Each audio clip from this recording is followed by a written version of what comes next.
season for the league worst Rockies. The Angels nipped the Red Sox 7-6 at Fenway. The Brewers over the Reds 3-2. The Tigers pounded the White Sox 13-1. In 10, the Padres shut out the Giants 1-0. The Twins over the A's 10-4. In 10 innings, the Mets beat the Dodgers 4-3. The NBA Finals start this Thursday with the Thunder battling the Pacers, Game 1 in Oklahoma City. The Stanley Cup Finals start on Wednesday. Edmonton has home ice, taking on the defending champion Florida Panthers. The Women's College World Series is set. It'll be number 12 Texas Tech battling number 6 Texas. The Red Raiders ousted number 2 and defending champion Oklahoma with a 3-2 win on Monday, while the Longhorns eliminated the Tennessee Volunteers with a 2-0 win. Save big when you bundle auto and home, renters or condo with Progressive. That's the SportsGrid Sports Flash. I'm Chuck Sanders.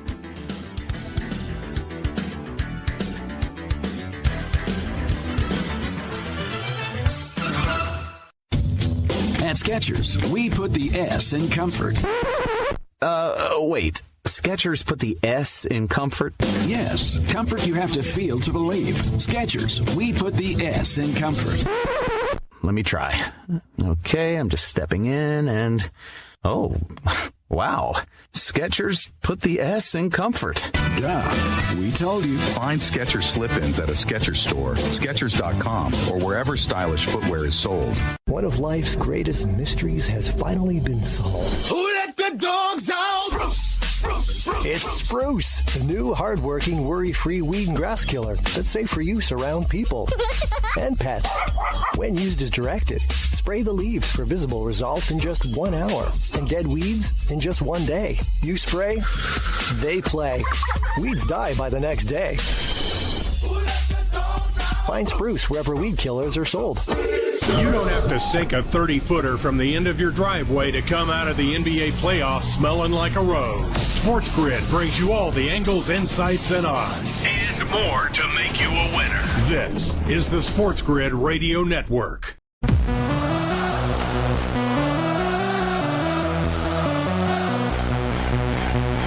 The only place in football where the offense is always on the field is on Moneyline.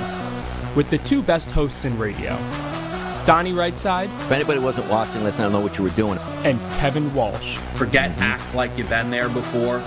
On the SportsGrid Radio Network, Sirius XM Channel 159.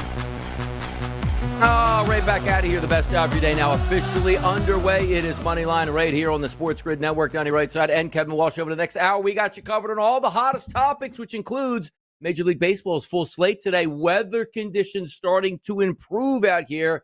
The Yankees trying to find a closer. Shohei Ohtani looking to be the MVP. Judge looking to be the MVP. And a lot more fun out there as we get moving today on a Tuesday, Kevin, as I'm looking forward to lunch. Ready to go. We're going to get Jack Caglione in this Royals lineup or what? Jackie Cags today. Big bopper right in the middle of that lineup. Maybe hit fifth. You got temperatures in St. Louis today. Around 80, 83 degrees at first pitch. Wind blowing out to Big Mac land in left field. Could you get some bombs today in the Lou here? The St. Lunatics getting crazy. I know usually that Missouri area will provide some great hitting weather.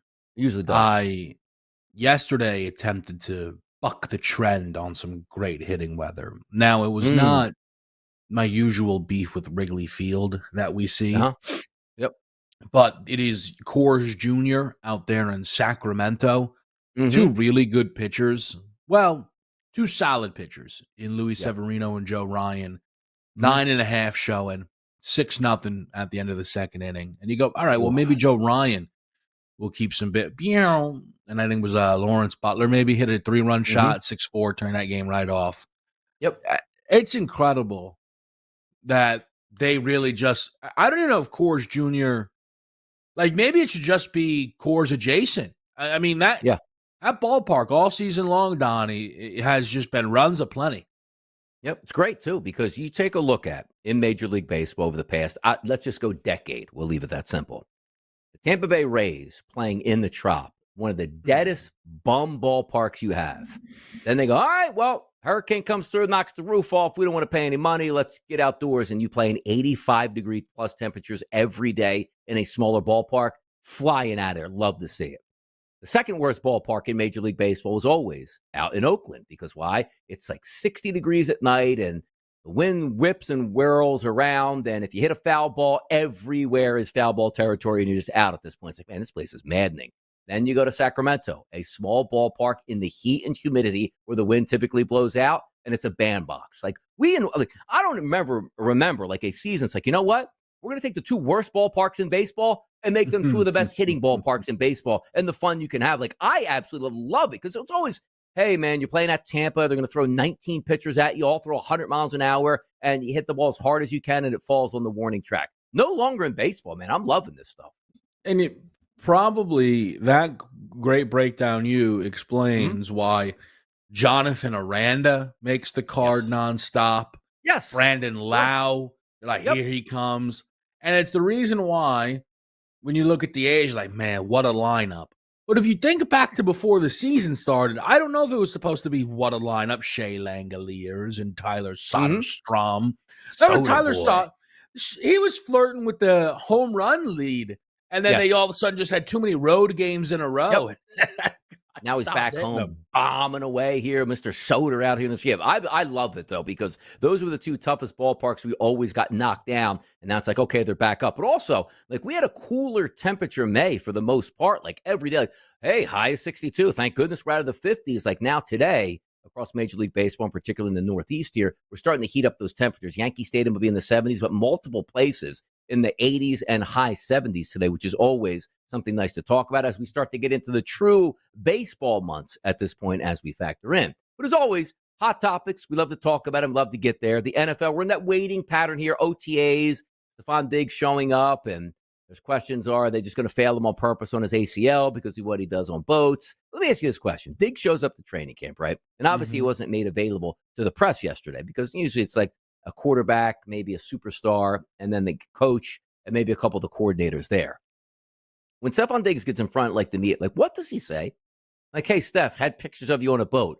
What were you holding? And the reason I want to ask that is because I don't think he's going to tell us the truth, but what is the answer to that question? I think he's going to how do you answer it?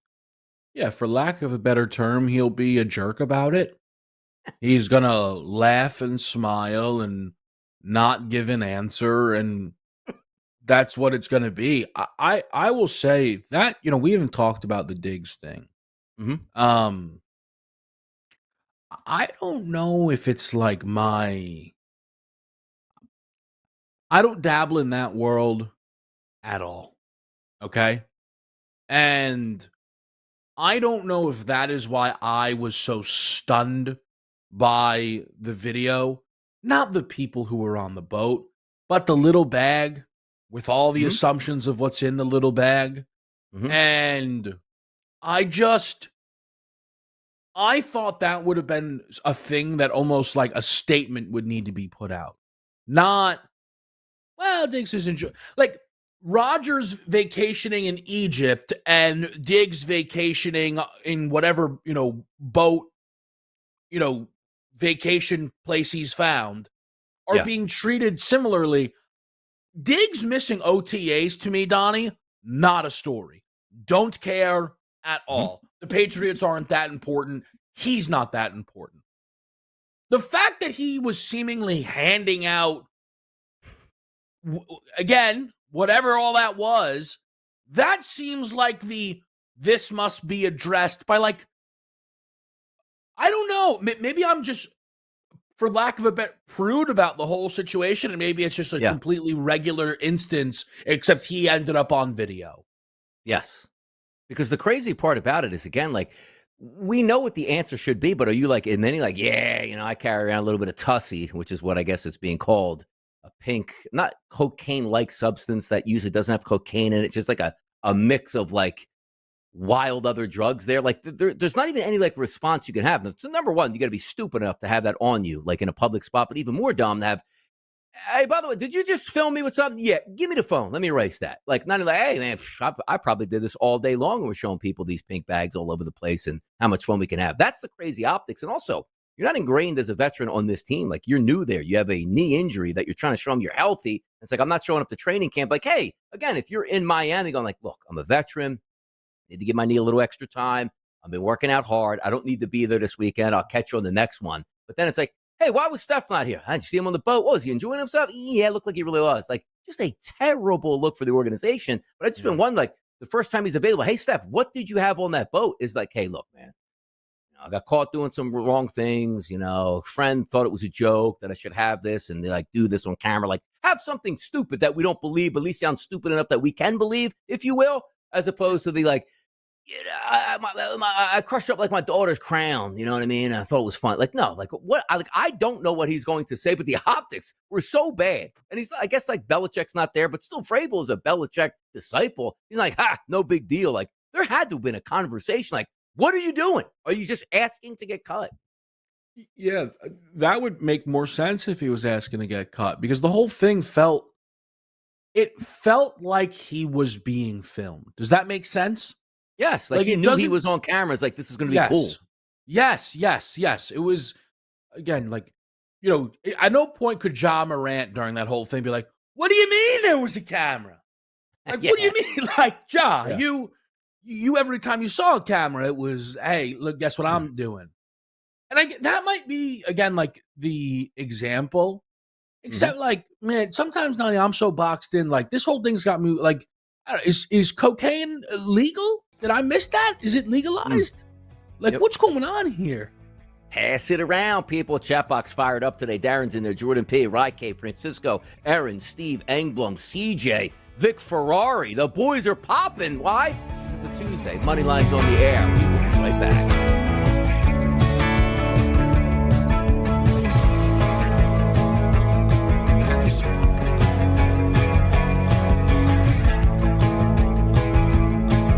Boys of summer have returned and taken the field for the great American pastime. You should monetize that. Get the winning edge. This is the SportsGrid Radio Network. With the SportsGrid News Flash, I'm Trey Westerberg. This update brought to you by Wendy's. U.S. health officials have changed their advice to international travelers about measles, saying that Americans should be vaccinated against the virus no matter where they're going. U.S. residents are recommended to get measles, mumps, rubella shots anyway, but the CDC previously emphasized the importance of vaccinations for travelers going to countries with outbreaks. Last week, the CDC updated its guidance to call for vaccinations for travelers going to all other countries. A man posing as a gardener to get close to a group in Boulder holding their weekly demonstration for the release of Israeli hostages in Gaza planned to kill them all with Molotov cocktails, according to authorities Monday. He, however, reportedly had second thoughts and only threw 2 out of the 18 incendiary devices he had into the group of about 20 people, yelling "Free Palestine" and accidentally burning himself. 12 people were injured in the Sunday attack. I'm Trey Westerberg with the SportsGrid News Flash.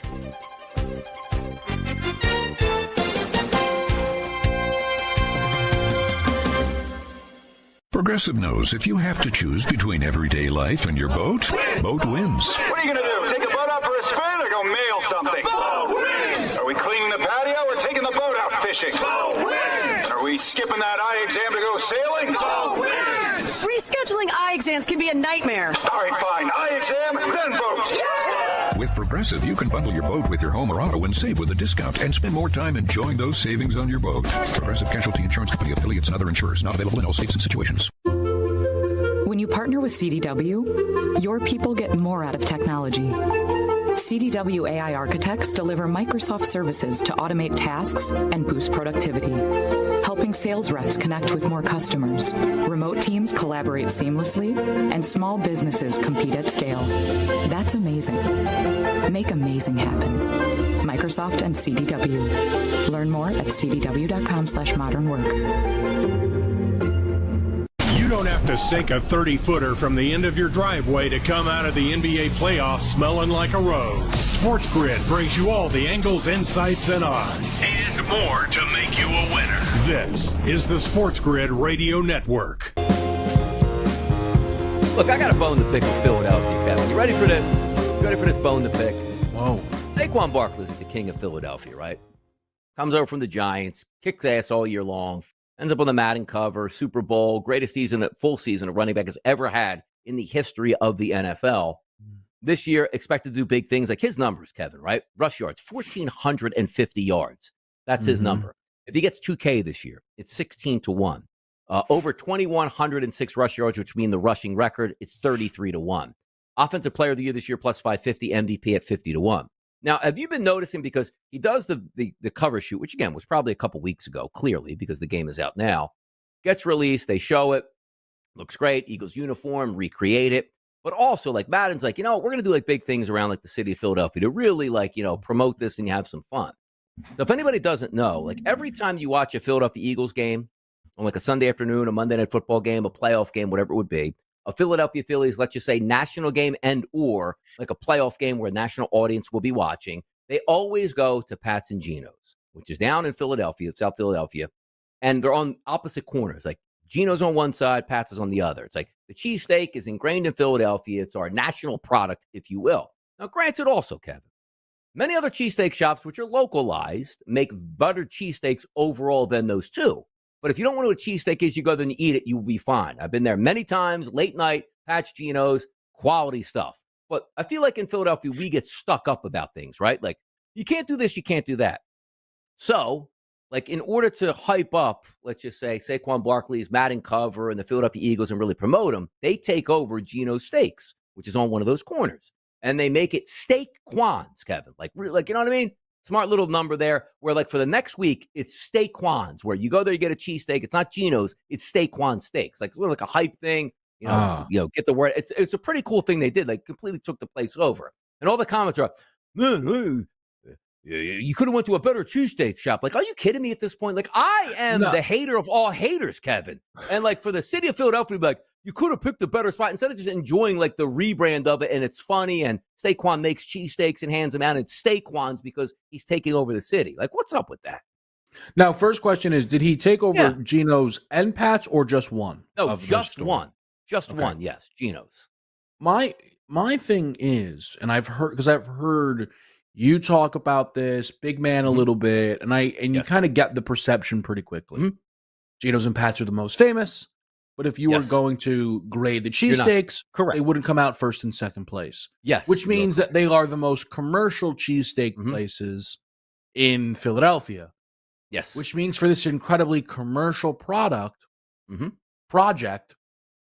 they went to the most commercial place. Correct. It is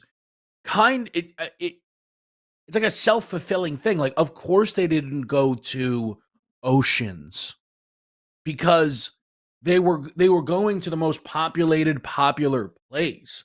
Now, I would be more interested in is, do we have beef with did he pick Geno's or Pat's? He picked Geno's, but I don't know what the difference was on that. Like, I don't think they're like if you're Pat's, you're like, good business, or is it like, well, why didn't Saquon pick us? We're Cowboys fans now. Yeah, well, I mean, Saquon probably didn't do any of it and just say, hey, by the way, they took over Geno's. It's Steak-Quans now. So even Rye Capes in the chat. I went to Geno's yesterday to check it out. It looks cool. It does look. Have you seen it though, Kevin? Like, it looks really cool. Like, the entire place is Steak-Quans. Like, on top of that, the cheesesteak, which he's hurling over like a big billboard. Like, they did a really good job of sort of a hype thing and saying, hey, man, you had a great season. We're hyping up Madden. This is what we're going to do. But again, the cheesesteak snobs in there, which I understand where they're coming from in a way, but you just got to live in the moment sometimes. Like let Tom Brady. Let's just go back to the Patriot days. He makes the cover. And like, you know what?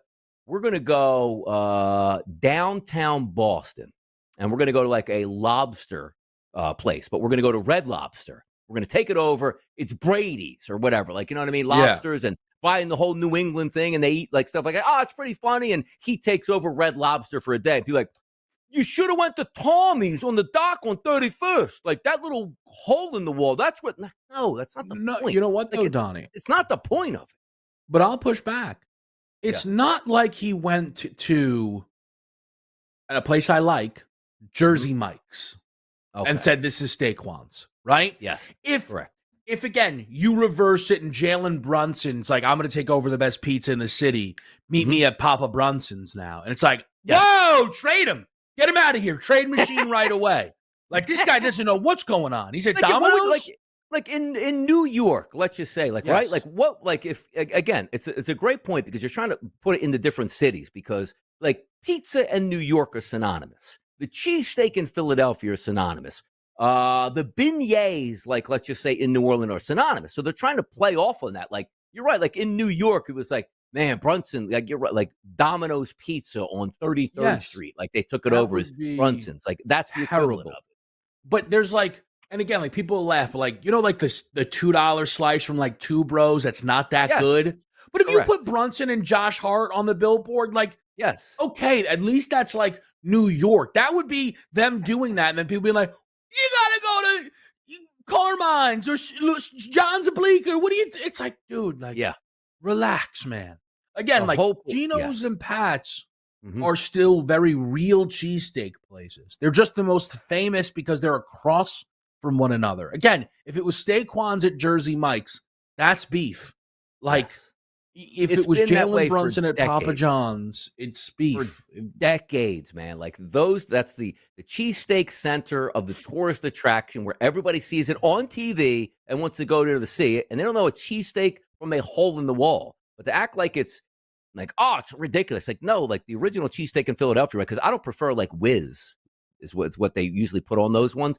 I'm telling you right now, Kevin, you went down and you get that cheesesteak, like, it's a damn good sandwich. Because you don't know it's not the best, but it's still a quality. But I just love the fact, like, how provincial Philadelphia can get. Like, you know what? I love Saquon. I love the Eagles. I'm out on Saquon now because they went to Geno's. They could have went to D'Alessandro's. They could have went to John's Roast Pork and got a good one. They could have went to Tony. Like, enough. Like, again, like, I am a snob that way, but I saw it right away. I was like, that's cool. And I just see, like, the entries, per se, into social media, like, waste, dumb, stupid, can't believe they went there, horrendous. Like, no, like, that's what they show. Like, every time me growing up, they had a big game in Philadelphia. They went to Pat's and they went to Geno's. Play off of it. Great move by Madden. Great move by Saquon out there, making up some cheesesteaks. More Hot Topics next. They continue to flow on Moneyline.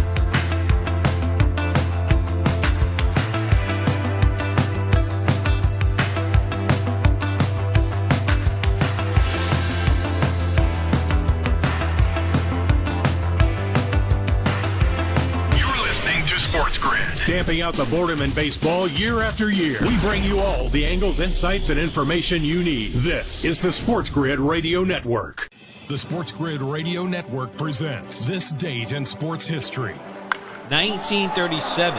Josh Gibson's home run falls just 2 feet below the rim of Yankee Stadium, a drive that's estimated at 580 feet.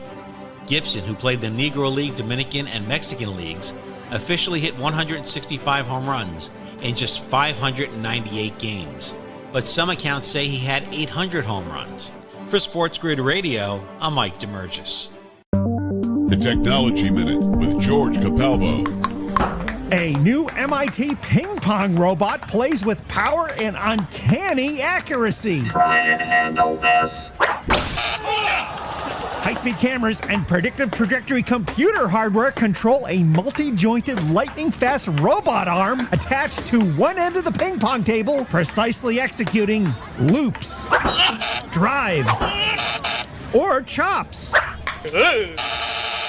Intended to be used as a ping pong training aid, the ultimate goal, improving the speed and agility of humanoid search and rescue robots. But that's not going to save you from my notebook backhand smash. Follow me at Capalbo on X and stay tuned to the Technology Minute for more cool stuff like this. Pharrell, Coast to Coast. Blame this. They were not better than the Pacers. Pacers are a better team. They're a better playoff-built machine. They have a better bench. They have a better coach. He's won a title. This guy Thibodeau's all talk. He's never won anything. He's a good coach, but he's never won anything. It's Pharrell, Coast to Coast with Scott Farrell. Weekdays, 3 p.m. Eastern, noon Pacific, on the home of the winning edge, the SportsGrid Radio Network. In baseball, a batter gets 3 strikes. In sports gaming, you get 1. No do-overs. You need all the help you can get. And that's what you get with us, your trusted source for gaming odds and more. This is the SportsGrid Radio Network. Chat box fired up out here, going over topics. Probably Steve Engblom pops in and says they could have gone to Angelo's. Now, Angelo's quickly becoming an icon in Philadelphia, Kevin. Probably the best pizza in Philadelphia, and Philadelphia's a stronghold for pizza. And maybe the best cheesesteak as well at the same time. That's unheard of. Like, you're supposed to only do things like once or two. Like, hey, we specialize in French fry. We specialize in chicken fingers. Kevin, they have the best cheesesteak and pizza in the city, and it's widely acknowledged that way. They're so popular in their neck of the woods, which is very close, which is why I'm going to bring this up, to Pat's and Geno's, that the surrounding community hates it because it hampers their quality of life for how many people that go down there. So that's one of the reasons probably they couldn't have done it at Angelo's. And also the national brand. Like Angelo's making a national brand very quickly here. Every city, every team that comes in, Kevin, they're getting Angelo's. Every, concert that comes in, the superstars, give me Angelo's pizza, get me Angelo's cheesesteak, send them over down to the stadium. It has that reputation now. But that's probably why they couldn't do that, because you're in a major thoroughfare right across the street, Pat's and Gino's, at like a conversion of like a couple different streets. It's perfect. It's like city center. Like, I don't want to say, Times Square, but the way like Times Square meets, like different type of roadways, you're right in the center of things. That's the way it is down there in South Philly between those two cheesesteak places. But that is crazy there. That's crazy. Like the Angelo's, I mean, what a business. Have you had it? Right there? Oh, yeah, of course, multiple times. And by the way, Angelo's also had a place. This is back before, I want to say, before COVID hit. They used to be in Haddonfield, New Jersey, which is closer to me. And there was just like a little like hole-in-the-wall place. Like, hey, man, try to place that makes really good like food. They closed because they were going back to Philadelphia. And then they opened up their new location. And it's been one of those places, Kevin, where they weren't even putting in phones because it didn't make sense because they just couldn't pick it up fast enough. Like you had to go there and get the pizza. They couldn't handle anything else. They would just run out of like, hey, sorry, guys, out of cheesesteaks and pizza dough by like 2 p.m. after selling like an outrageous amount of pizza. So it's still tremendous and it's great. If you ever like come to the city and have the ability to go to Angelo's, it is life-altering with how good that pizza and the cheesesteak is. It really is. But I imagine, like, again, let's say I'm going to a Phillies game sometime in July. Say I'm going on a Wednesday. Yes. Like, am I guaranteed if I get to Angelo's at they have it down 3 to a pretty good science. Yeah, they have it down to a pretty good science because you can call in now. Because what we do, living in the suburbs in New Jersey, we will call it in and then drive in and like, let's just say the wife will drop me off, Kevin, in front of the place. Yep. And then just like drive like a block or two. I'll go in, pay for it, come back out with it and meet them like a block or two up. That's probably the easier because you're not going to find parking down there. It's ridiculous, but that's the way you would do it. Or if it's like, hey, we'll just take an Uber there, drop me off, and we'll just Uber back. Yes, they do a very good job. You might wait a little bit, but it's not like, hey, man, I'm going to go down there on a Wednesday afternoon and put my order in at 3, and by the time they had it ready, it was 6:30. Like, no, that's not the case. Like, they're pretty good at what they do with tons of people working. It's an absolutely efficient place, but that's the best way to do it. But, yes, if you are headed to the city with some time to kill, that's definitely the place to go there. By the way, AUD out here in the chat box loves this blankety-blank show. Fantastic. And Endless Joey says, thanks for helping me through this workday. It's Dinger Tuesday. Can we get a couple of dingers for you boys that you like tonight? Yeah, we'll hit a little Major League Baseball later. There are some good spots and also, more importantly, some good weather conditions out here. But I just thought it was fun to bring up Saquon Barkley and just get angry at, hey, forget about the good times that we're having here. It's like, and Saquon buying in and doing interviews and having a great thing, and he's on the mat and cover to be like, I can't even, like, I like it so much I can't even go down there because now he disappointed me. Like, I love that type of stuff. Like, that's people that just have no business interacting that way. None. Zero. Yeah, you got to leave Saquon alone. What's it called? Have you been betting like the Dinger Tuesdays with the profit boost at all? No. No. They lost me. They lost me when you told me what I should be doing, and I did it one day, and then it wasn't as it was explained, and then explained to me back like only certain people are allowed to do that and others can't. Like, I'm out. Out. One of the greatest promotions you could have in Dinger Tuesday, off the rails now. Off the rails. By the way, evidence with our guy Joey's comment of saying it's Dinger Tuesday. It's not like no, but my point, Donnie, is anyone who has been betting over the last like 5 years now goes, yes, Dinger Tuesday. Dinger Tuesday. Like, correct. It is the best promotion a sports book has come up with. And if I'm not mistaken, DraftKings is just seeing if they can swoop in and snag it. I think they're going for Moonshot Monday. I don't know if they did it yesterday, but I know they did it like 2 weeks ago.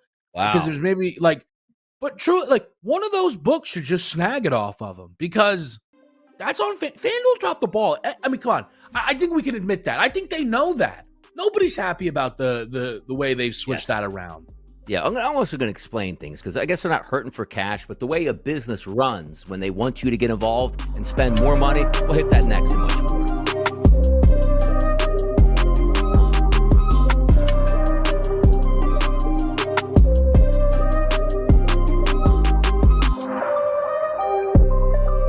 The NBA playoffs. It all comes down to this. And we'll give you all the angles to make sure you win a little something something. This is the SportsGrid Radio Network. Progressive presents the SportsGrid Sports Flash. I'm Chuck Sanders. The Women's College World Series is set. It'll be number 12 Texas Tech battling number 6 Texas. The Red Raiders ousted number 2 and defending champion Oklahoma with a 3-2 win on Monday, while the Longhorns eliminated the Tennessee Volunteers with a 2-0 win. All-time, Texas holds a 56-11 record over the Red Raiders. Neither team has won a national softball title. It's the third time in the past 4 years that Texas has advanced to the final. They lost to Oklahoma in 2022 and 2024. College baseball regional elimination games Monday. LSU beat Little Rock 10-6. Miami over Southern Miss 5-4. Oregon State shut out USC 9-0. North Carolina 14-4 over Oklahoma. Murray State upset Ole Miss 12-11. Tennessee beat Wake Forest 11-5. Save big when you bundle auto and home, renters, or condo with Progressive. That's the SportsGrid Sports Flash. I'm Chuck Sanders.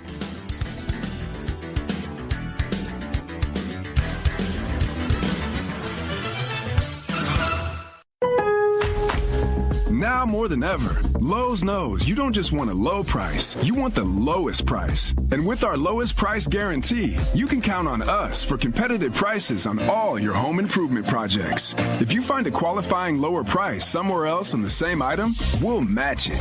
Lowe's, we help, you save. Price match applies to same item, current price at qualifying retailers. Exclusions and terms apply. Learn how we'll match price at Lowes.com/lowest price guarantee. Here's Comedians and Skechers Getting Comfortable, presented by Hands Free Skechers Slip-Ins. Hey, I'm Bobby Slayton, and I'm here with my pal, comedian, and Skechers ambassador, Mr. Howie Mandel. Why did it take so long to invent something as amazing as Slip-Ins? And I know it seems simple, but it took Skechers to invent a better pair of shoes. Yep, with Skechers Slip-Ins, you just step it and go. You don't have to touch your shoes. And by the way, Slip-Ins are for the whole family, men, women, and kids. In all your favorite Skechers styles, find Skechers Slip-Ins at a Skechers store, Skechers.com, or wherever stylish footwear is sold. Let's keep it real. Baseball can be boring. That's where SportsGrid comes in. Nothing livens up those 9 innings like sports gaming. You might experience something you've never felt in a baseball game, a quickened pulse. This is the SportsGrid Radio Network. Right back at it. By the way, Dinger Tuesday, which I'm going to get to in a second. I'm going to quickly go over a couple of these home run guys that we think have a chance today. But as we were talking about Dinger Tuesday as it appears in the FanDuel Sportsbook, which again, the initial part of it was, hey, was it $10? What was the max you could do? Was it $25? Yeah. $25, wasn't it? $25. It was $25. Pick any guy in that lineup. But in that game, every home run that's hit, and I don't even think, Kevin, when it started, there was a max, right? Like you could hit. First there was no max return. No max. So understand this. I'm going to put $25 down on Aaron Judge at a plus 200 price. He doesn't hit one, but 4 other guys hit one. Hey, that was fun. Got $20 back, lost $5, a lot of stuff. Or, case in point, I picked Aaron Judge. He hit a home run at plus 200, and 4 other guys hit it, and it stacked it on top of. What an unbelievable thing. And it said, you know what? Every Tuesday I got to go bet because I don't know what sometimes they think, Kevin, but the person's like, man, I only bet once a week, and it's only $25 on Dinger Tuesday, and every week I win $5 or $10 more, and they're breaking the bank of the FanDuel Sportsbook. It's like, no, this is fun, and I like betting home run props now, so I'll bet them on Wednesday and Thursday and Friday and Saturday and Sunday and Monday, and then back for Dinger Tuesday. Like back when I was in the food industry, right, owning a couple spots, like I'm not saying you go through slower times, but it's like, hey, you know what we're going to do this weekend? I'm going to cut up 10 hoagie trays, and I'm going to go to the biggest places within a mile and a half, business-wise. 500 workers in this place, 300 in this place, 175 in this place, and go to the receptionist and hand them a free tray with a couple menus. Hey, you know what? We're down the street. We see you guys in a lot here. Just wanted to try out some new things for you. And you know what happens, Kevin? That tray, which is probably designed to feed 10 people, you know what I mean? There's different pieces. 20 people get a hold of it. They see it there. Pick up phones ringing. Like, hey, you know what? You guys were just here a little while ago. Can we get 6 sandwiches of this, 4 sandwiches of this? Send it down for delivery. Boom. Made your money back in tenfold on that little promotion that you gave out. It's like the FanDuel Sports are being like, the promotion's really good, but I don't know. We lose a little bit on Tuesdays on it, and that's not enough. Like, why would that go away? Like, because usually when you say, like, you're loyal to a certain sports book, it's like, these guys take care of me. I will always bet that there. And that's enough to be a driving force. Like, I don't love betting baseball, but you know what? That's really fun. And instead of me just betting on Tuesdays, I now bet on Wednesdays, Thursdays, and Fridays, Kevin. Well, it's totally bizarre. And by the way, so to Donnie's point, the initial promo was you can pick one guy Yes. And you get back as many boosts as possible. Congratulations if there's 7 home runs in the game. You're going to get a $35, by the way, bonus bet.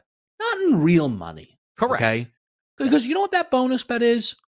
Most likely going to evaporate because you wasted it on a long shot parlay or Alabama to win a title that they're not going to win. Okay? Correct. Then they went, okay, we're capping you at 25 in the game. And you went, okay, that's fine. Like, I can still make my money back if the bet doesn't win, but like maybe my home run guy will win. And then they went, all right, we're capping you at 25 each game, but you can get one guy in every single game. And I was like, whoa. Yeah. Now, and again, it's a max 25. Now you have guys going, you know what, man? I like 6 guys on this slate. And people that don't usually give you $150 are giving you $150 because they're like, listen, I'm going to get 2 guys in the door. And some days they do, but a lot of days they don't. And they're getting back maybe $100 in bonus bets. But it's not like they can pull that bonus bet money out. It's going right back into your book, going right back into, whatever it may be. And somehow they saw all of this. And every year they ended Dinger Tuesday a little early. Because it'd be like football season. They're like, nobody cares, except every year they'd get people complaining because they literally created a promotion that made baseball matter at minimum once a week. It did. And then they just went, you know what? We're done. Never mind. I remember here's a that 50% season, profit boost. Like I had 8 of 9 weeks on Dinger Tuesday. Do you remember that run? It was the best. 8 of 9 weeks where I'm on a FanDuel show or a network that's sponsored by FanDuel and just pumping it out there and people are waiting for that. Like, look at the excitement. Even if your guy didn't hit it, like, hey man, 5 home runs in that game. No harm, no foul. Let's do it again next week. And like, yeah, this promotion is so good. We're going to take it away because it's not better for us because people will just bet the home run props and do all this stuff. No, they won't.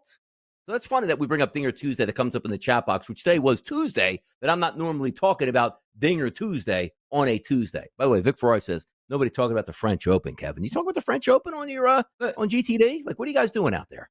Look, I'll be honest with you guys. If you like the French Open, good for you. But right now, does anybody know what's going on in the French Open? No. It doesn't command in that way. Now, I will say, I used to use this as a bar, so I have to be consistent. Yeah. There are profit boosts now on a daily basis for the tennis. The thing is, the bar for profit boosts has drastically changed because FanDuel used to go Alcaraz to win in straight sets, boosted from -150 to +125.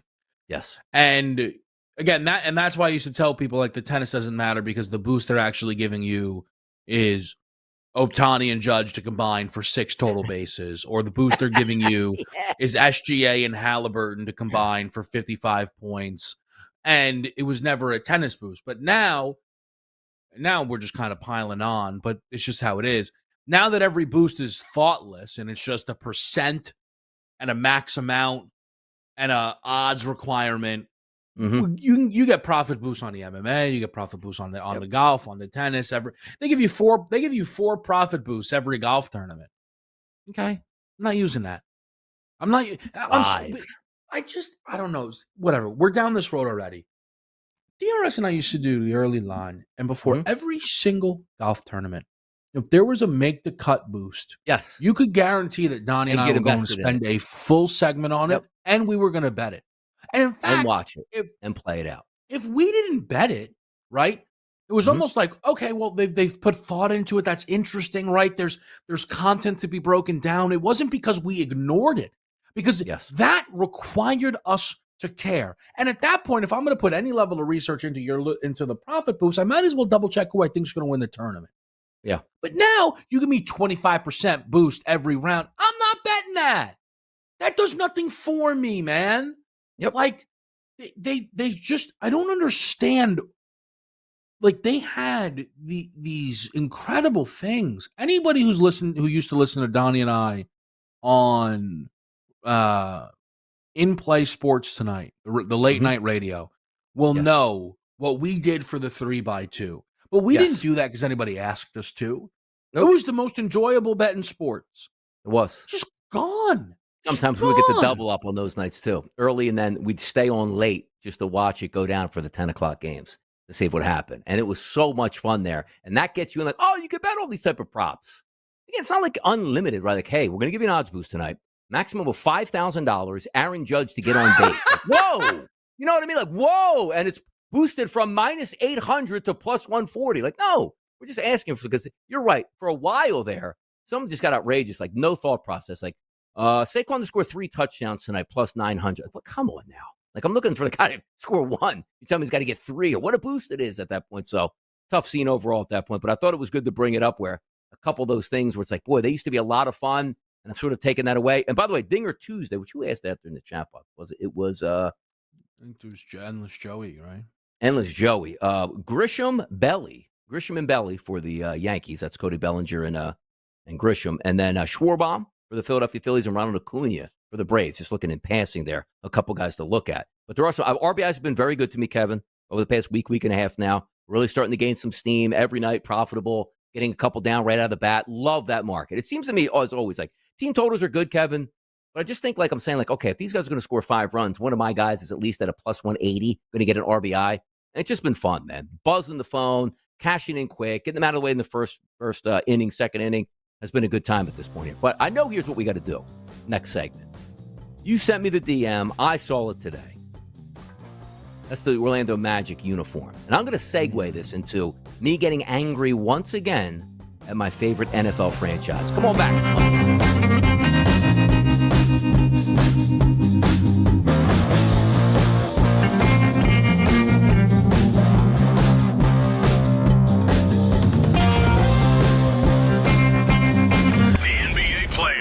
By the end, you might not have a ring on your finger. Stay tuned and you'll have a little something in your pocket. This is the SportsGrid Radio Network. Progressive presents the SportsGrid Sports Flash. I'm Chuck Sanders. College baseball regional elimination games Monday. LSU beat Little Rock 10-6. Miami over Southern Miss 5-4. Oregon State shut out USC 9-0. North Carolina 14-4 over Oklahoma. Murray State upset Ole Miss 12-11. Tennessee beat Wake Forest 11-5. The Women's College World Series is set. It'll be number 12 Texas Tech battling number 6 Texas. The Red Raiders ousted number 2 and defending champion Oklahoma with a 3-2 win on Monday, while the Longhorns eliminated the Tennessee Volunteers with a 2-0 win. All-time, Texas holds a 56-11 record over the Red Raiders. Neither team has won a national softball title. It's the third time in the past 4 years that Texas has advanced to the final. They lost to Oklahoma in 2022 and 2024. Save big when you bundle auto and home, renters, or condo with Progressive. That's the SportsGrid Sports Flash. I'm Chuck Sanders.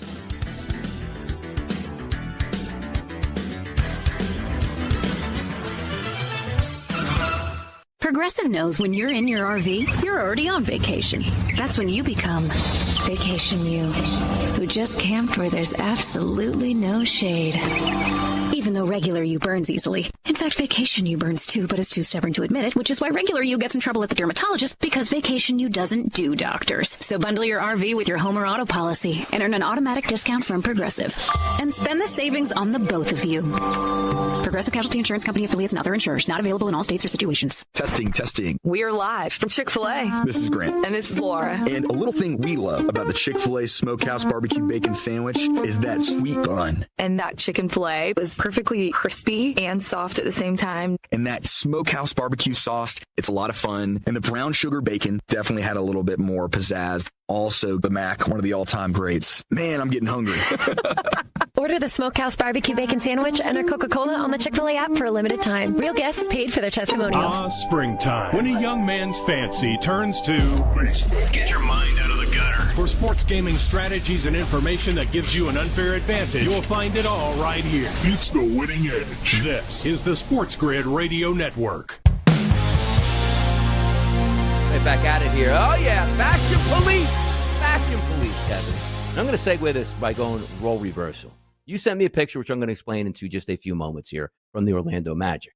But I saw, like, when the Madden cover came out, and then you saw, like, the photo shoot when, like, because some people say, like, well, why don't they just take it from a game itself? It's not really what the Madden cover does. They sort of take their own photo and recreate it to do something, and that's what they did. And I think it came up pretty good for Saquon Barkley.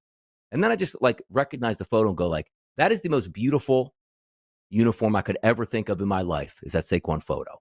Banging cleats, every swag was perfect.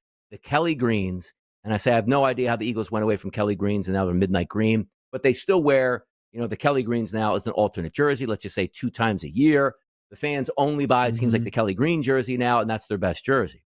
Case in point in the NFL, like I brought up this morning with Ben, like the Miami Dolphins had one of the most beautiful uniforms in the history of professional sports. And they're like, let's go to the Aqua Fresh Dolphin and make it horrible, which it's okay uniform now. But the old throwback they have, it's absolutely beautiful. Same thing with the New England Patriots, and even more so, Kevin, for the Los Angeles Chargers, whose powder blues were unbelievable. It's like, let's wear I want to curse, the blank uniform, and we'll use the really good ones like 2 or 3 times a year, which is wild to me. And I blame LeBron James a lot for this, for when he went to the Cleveland Cavaliers, where they were they wore a different color jersey every single night because they just tried to capitalize on a LeBron jersey that you can buy and put that out in the stores. Like, they ruined everything in professional sports. It used to be, Kevin, like, we're going to wear just 1 or 2 uniforms, but maybe throw in a special Christmas one. They went from wearing a uniform where I would turn the game on in the mid-2000s and be like, I don't know who's playing tonight. Oh, it looks like it's LeBron's out there. Why are they wearing purple tonight? Because that's just what they did. They did whatever they wanted.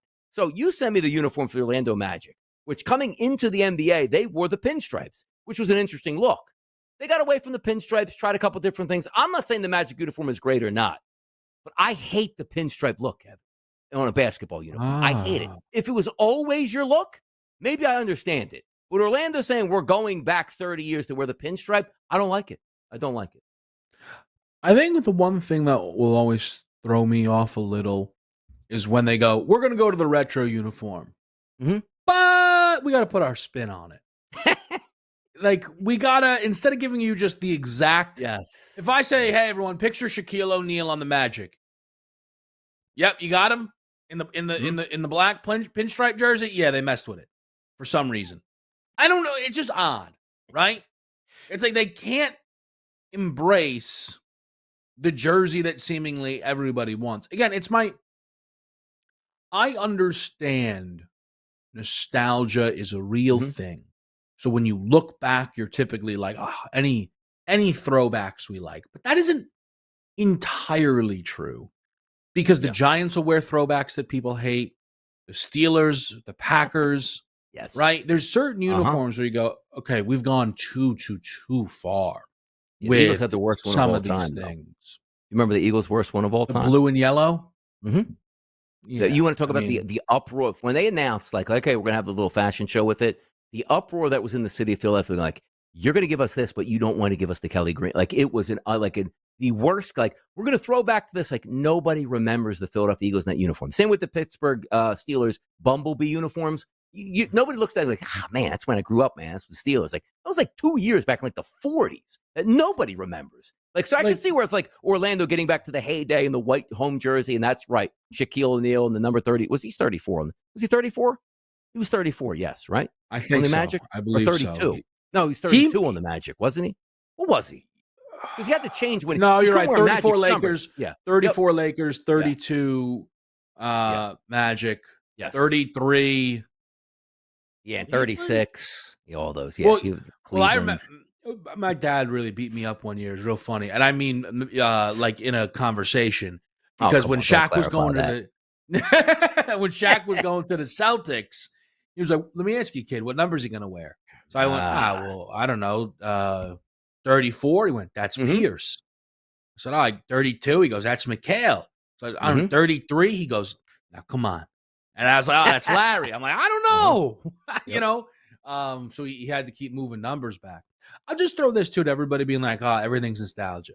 The Miami Heat, not too long ago, introduced the Vice colors. Beautiful. And all people were giving it was praise. Yes. Those weren't throwbacks. Those were brand new jerseys. No, but Donnie, I'm saying that in that a lot of people think that people like yourself are obsessed with Kelly Greens or obsessed with the old Dolphins uniforms just because of nostalgia. Correct. And basically, in 20 years, Donnie, people are going to beg for the midnight greens back, okay? But I think the point that I'm trying to say is the Miami Heat jerseys came along, and people weren't like, man, where's the Alonzo jersey? They were like, no, perfect. Like, these should be the new colors for the Miami Heat. Yeah, no, you're right about that because style does make a lot of sense. Like you can't just throw it back to a bum uniform. Like the Giants tried to come out with a horrible team and an even worse uniform, roundly pounded even by their, like, I think Malik Neighbors was like, I don't even know why I got drafted here with this type of uniform. Like, I'll just leave it there. Like, that was pretty funny, which sometimes I always like, who in the building makes that decision? Like, all we want to do is please our fans and make more money. Here's the simple thing we can do. Let's just make it really hard and make it absolutely embarrassing with the uniforms that we have. Now, if you want to extend this year, because we have another segment coming up before we close it down, did you see what the Seattle Mariners, Kevin, are doing right now? Did you check that out? No. You want to talk about getting me angrier than you can have, because you know my stance, Kevin. Retiring jerseys, because I always, I did see you tweet about this. Right. Yeah. I get angry at certain things. Like, here's what's going to happen. Like, the Yankees, let's just say human race lasts, Kevin, a couple thousand years. We'll just be like, simple with that. Like the New York Yankees, like, we're going to retire numbers. Like, we're going to be at the point where it's like, man, he loved Derek Jeter. You know what his number is, Kevin? 0002. That's what he's wearing now at shortstop, because all the other ones are gone. Like your franchise doesn't end in 10 years at this point. You can just give away good jerseys. But the ultimate boneheaded move and disrespectful to both athletes. Hey, Ichiro, we're going to retire your jersey. Oh, that's right, Randy. Randy, same thing. You two are 51. You've got to be kidding me now. Now you got to be kidding me. There's two guys, and Randy Johnson had the quote, I think, is saying basically like, well, it's about time they retired my jersey, and he didn't want to upstage Ichiro for the Hall of Fame and this stuff like that. Kevin, retiring the same number for two different people. Hold off on your take, because we're going to get this after the break.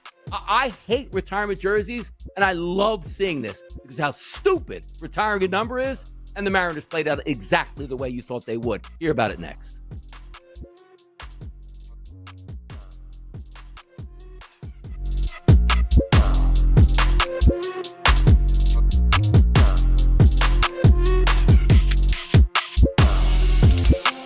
We don't care what your high school girlfriend told you. You are a winner.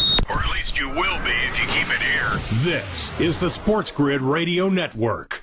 The new SportsGrid app is now available on iOS and the App Store. Experience the ultimate sports betting companion that provides personalized content from your favorite hosts. In-depth matchup previews, game and prop picks, live odds, stats, scores, and more. All in one place. And of course, on the SportsGrid app, you can tune into our live television and radio coverage anytime. On the go, wherever you are. Download the SportsGrid app on the iOS App Store now. It's smarter to be on SportsGrid. For anyone who's worried about back taxes, has not filed tax returns, and doesn't know what to do next, stop and listen. Not filing your taxes can have severe consequences, especially in this political climate. Now that COVID is over, the IRS is getting aggressive, massively increasing enforcement and collection efforts. With politicians making all sorts of promises, especially when it comes to taxes, hiding and not dealing with your taxes will cause you harsh legal and financial ramifications. But right now, the IRS offers forgiveness and writes off a massive amount of tax debt. The Tax Doctor offers a free service that helps people get out of IRS collections and back in good standing with the government. Don't hide or bury your head in the sand. Take advantage of our free service. Call now to learn more. 800-816-4492. 800-816-4492. 800-816-4492. That's 800-816-4492. Sports Rage Tonight. Cooper Flagg, I think he is a generational player. He's a can't-miss type of all-star for the next 12 years. And he's only going to get better. Guys, he's still a freaking kid, man. Let's be real. He's still a kid. This guy is a badass basketball player. They started telling me that he's a long line of white guys that won't amount to anything.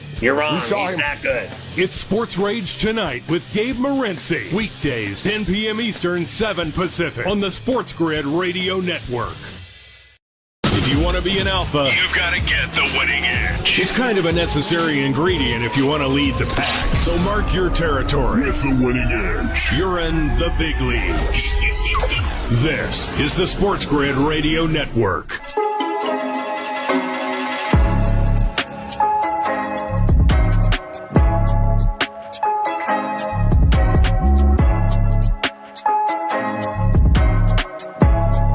Probably good. Extended intro. Love to see that right there. Had to pop my camera back up to see what the deal was at that point. But here we are talking about jerseys and retirements, which anybody's ever listened to anything I've ever said, I can't believe that anybody gets their jersey number at any time unless you are just the single best person in the sport. So let me explain this, Kevin, right? What number does LeBron James wear right now? 23. All right, LeBron wears 23. Let's just say LeBron wasn't wearing 23 and he was 6, right? Let's just say LeBron went back to 6. So they say, okay, here, no, he's wearing 23. Yeah, here's how the rules work, right? The only number that's retired in the NBA is 23. We deem that LeBron James is better than Michael Jordan, and he wears number 6. We take the 23 down. Everybody can wear it in the NBA, and we put the 6 up there. Let's just say in baseball, the number 3 for Babe Ruth, right? Babe Ruth's the best player we've ever seen in our life. Mike Trout, was he 20? Is Mike Trout 25? I'm terrible with numbers. Let's just say he is. No one cares. Let's just say he is. Somebody will pop in the chat. Let's just say Trout's 25. All right, well, Trout's the best player in the history of baseball. 3 comes down out of the rafters. Everybody can wear 3. 25 goes back up there. You want Wayne Gretzky, 99, Kevin, in the NHL. When somebody's better than Wayne Gretzky, we'll take the 99 down. We'll put that new person's number up. Why can't we do this? Why do we have to retire jerseys? And also, why wouldn't the Hall of Fame do this, right? I just got inducted in the Hall of Fame. I'm John Elway. I'm number 7. Nobody can wear 7 for the rest of the time because I'm in the Hall of Fame. It doesn't work like that. Just have a team Hall of Fame, a team Wall of Fame. It works the same. You don't have to retire jersey numbers. And the reason why I get this is because, again, you have Seattle. Ichiro and Randy Johnson are getting the number 51 retired for each one. How does that even work? Hey, I got my number retired. Dad, you're a young kid, whatever. We finally go up. Dad, I'm 13. I can't wait, man. We're going to go back to a game. Why does it say Ichiro next to your number, Dad? Well, let me explain it to you, kid. We both got our jersey. Dad, that doesn't make any sense. If you had your 51 retired, how does he get? Let me explain it. You shouldn't have to explain any of this. Forget about the retirement. Retiring 2 guys under 1 number? Stop. 27 for Trout, by the way. Thank you, Steve. So here's the thing. This has been a crusade of Donnie's for a long time. And I think with every single thing that happens, he's proven more and more correct. If you look at, again, you mentioned LeBron, Donnie, right? Mm-hmm. If some kid grows up a diehard LeBron fan, which a lot of them will, sure. And then they join the Charlotte Hornets, and I'm just, and they're like, well, sorry, but we retired 23 for Jamal Mashburn. So we're 24. And I think Mashburn wore 24. You're like, what? That doesn't even... so I can't okay, sure, great, cool. The Yankee Hall of Fame, Mariner Hall of Fame, Giants Hall of Fame, Steeler Hall of Fame, all works the same. You are honoring someone. And now if you put Paul O'Neill in, it's less egregious, right? So again, they have the Eagles, Donnie, right? Did the LaShawn McCoy thing. I don't believe they retired They did 25. not. They just put it. But here's the thing. I was there. That was the night of the Saquon jump. Yes. Everyone cared. Everybody got up. Everybody cheered. He was the entire halftime show. He got the microphone. It was an awesome thing. I don't think Shady left it going, man, I can't believe someone might wear 25 up next. Correct. But people set this precedent. And I have never been more on the other side of an argument than this Abdul Carter thing. Because for you, Donnie, I feel like, I don't know if you agreed with him, but you're like, see, I'm telling you that the numbers retired thing is dumb, right? Yes. Because now we run into this situation. My thing is, what Abdul Carter is doing and trying to make 56 legendary is significantly cooler than the fact that 56 is already retired. If Abdul Carter put on 56 and then wins Defensive Rookie of the Year, the Giants go, we have one of the coolest things in sport. And you don't have to look far to find it. Look, you should be... The Yankees, Donnie, shouldn't have someone wearing number 2 every season, okay?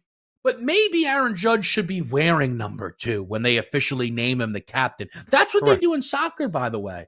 Yamin Yamal for Barcelona is going to get the number 10 finally put on him. Messi wore number 10.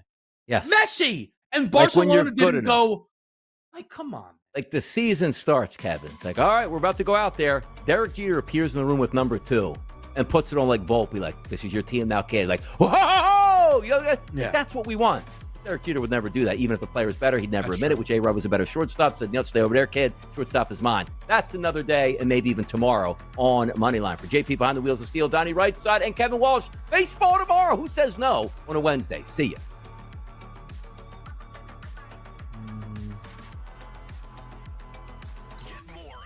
Yeah, there's so many thought processes. Yeah, we're probably live on sports gaming. If we do say so ourselves. This is the SportsGrid Radio Network. When you bundle auto and home, renters or condo with Progressive. That's the SportsGrid Sports Flash. I'm Chuck Sanders.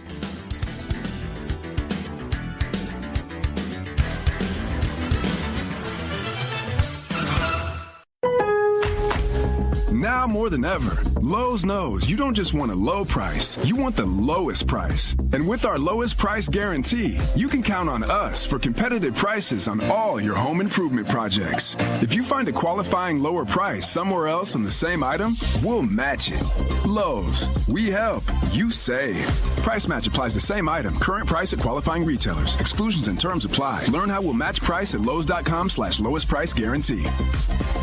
Here's Comedians and Sketchers Getting Comfortable, presented by Hands-Free Skechers Slip-Ins. Hey, I'm Bobby Slayton, and I'm here with my pal, comedian, and Skechers ambassador, Mr. Howie Mandel. Why did it take so long to invent something as amazing as slip-ins? I know it seems simple, but it took Skechers to invent a better pair of shoes. Yep, with Skechers Slip-Ins, you just step it and go. You don't have to touch your shoes. And by the way, Slip-Ins are for the whole family, men, women, and kids. In all your favorite Skechers styles, find Skechers Slip-Ins at a Skechers store, Skechers.com, or wherever stylish footwear is sold. If you want to be an alpha, you've got to get the winning edge. It's kind of a necessary ingredient if you want to lead the pack. So mark your territory with the winning edge. You're in the big leagues. This is the SportsGrid Radio Network. You're listening to Football Full Circle with Joe Lisi and Ben Stevens. Football Full Circle live right here on a Tuesday on FFC, all a part of SportsGrid Radio and Sirius XM Channel 159. He is the mastermind of the pigskin. That is Joe Lisi. I am Ben Stevens. Early June, but still with plenty to discuss around both the NFL and the collegiate ranks in college football. Some updated ESPN FPI numbers. That's the Football Power Index. The ratings for teams and what we can't expect.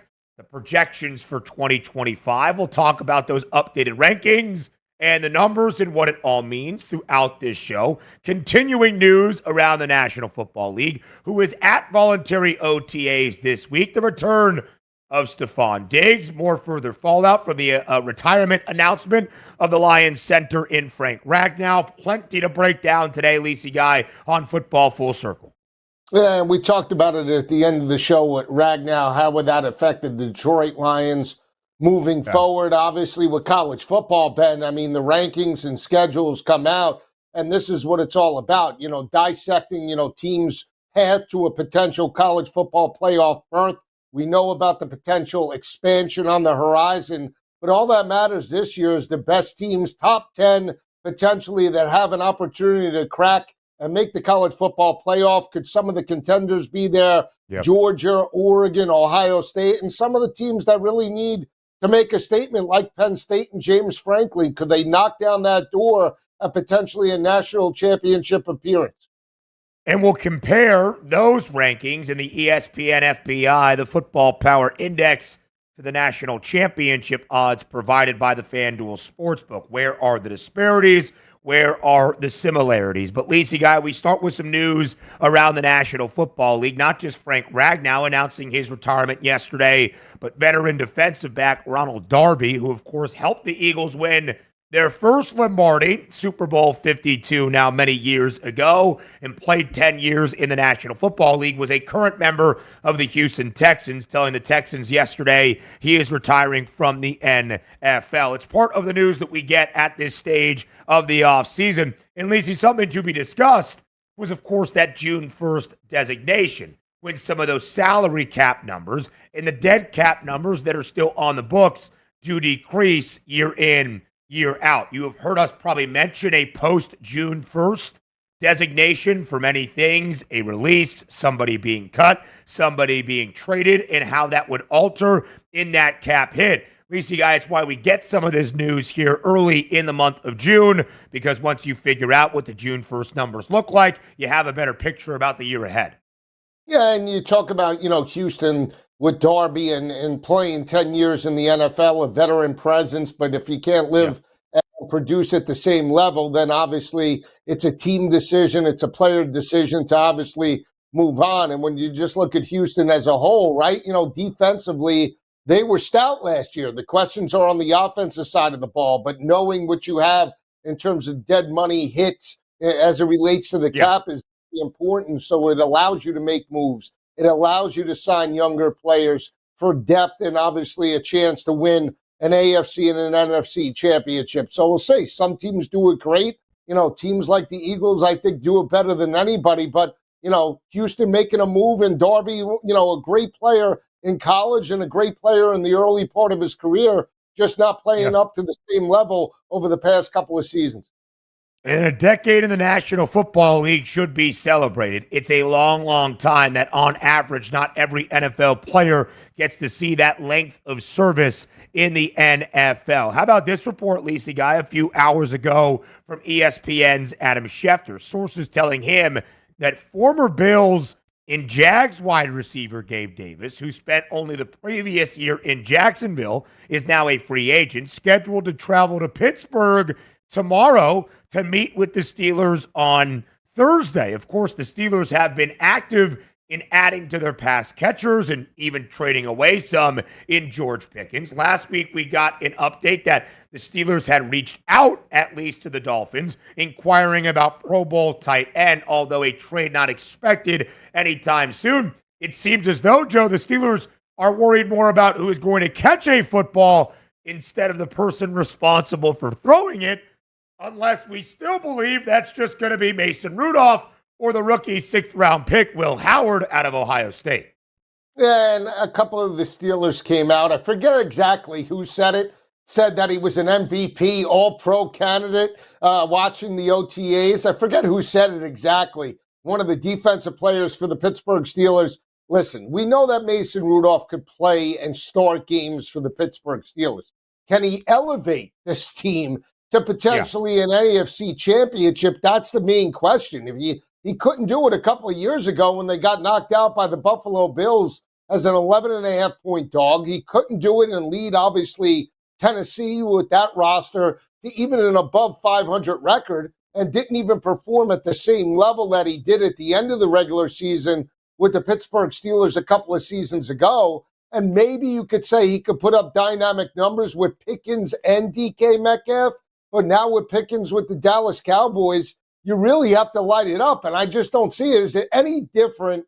Is this offense going to look any different, Ben, than what it was with Russell Wilson, Justin Fields, and with Mason Rudolph a couple of years ago? No, not the way it is. And Aaron Rodgers, the longer he procrastinates or does whatever he's doing in terms of the off-field situation, that only puts the team at a disadvantage and a detriment heading into July camp. This is not a guy in Aaron Rodgers, who, of course, has been in the NFL now for 2 decades, is 41 years old, so he has the experience.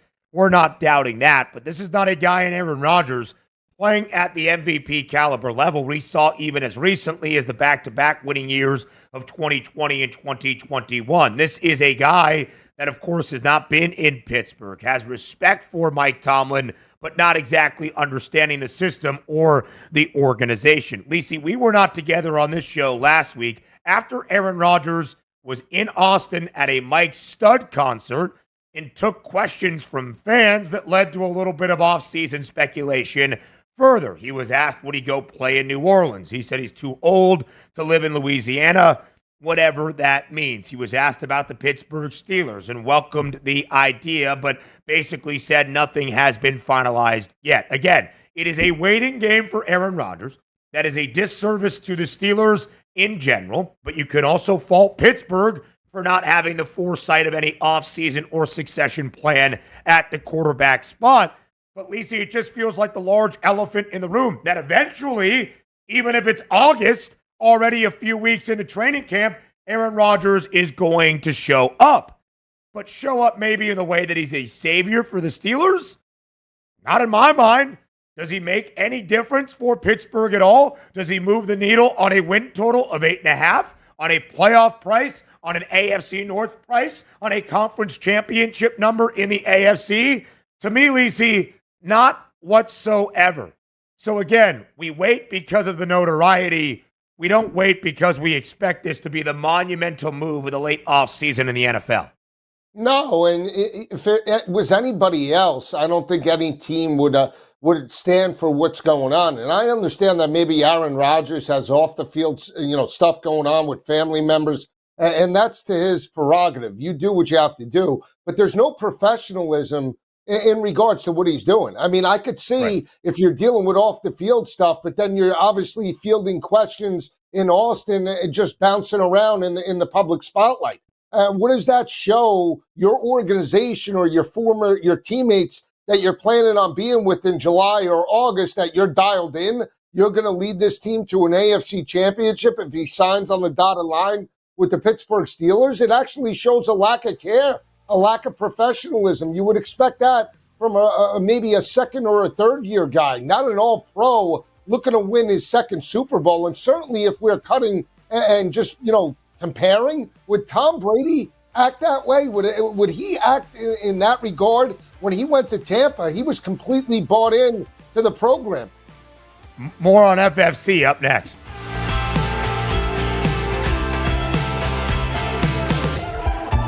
4 out of 5 scientists agree it's smarter to be on SportsGrid. And we're pretty sure that one scientist is still a virgin. He just gives that 5. This is the SportsGrid Radio Network. With the SportsGrid News Flash, I'm Trey Westerberg. This update brought to you by Wendy's. U.S. health officials have changed their advice to international travelers about measles, saying that Americans should be vaccinated against the virus no matter where they're going. U.S. residents are recommended to get measles, mumps, rubella shots anyway, but the CDC previously emphasized the importance of vaccinations for travelers going to countries with outbreaks. Last week, the CDC updated its guidance to call for vaccinations for travelers going to all other countries. A man posing as a gardener to get close to a group in Boulder holding their weekly demonstration for the release of Israeli hostages in Gaza planned to kill them all with Molotov cocktails, according to authorities Monday. He, however, reportedly had second thoughts and only threw 2 out of the 18 incendiary devices he had into the group of about 20 people, yelling "Free Palestine" and accidentally burning himself. 12 people were injured in the Sunday attack. I'm Trey Westerberg with the SportsGrid News Flash.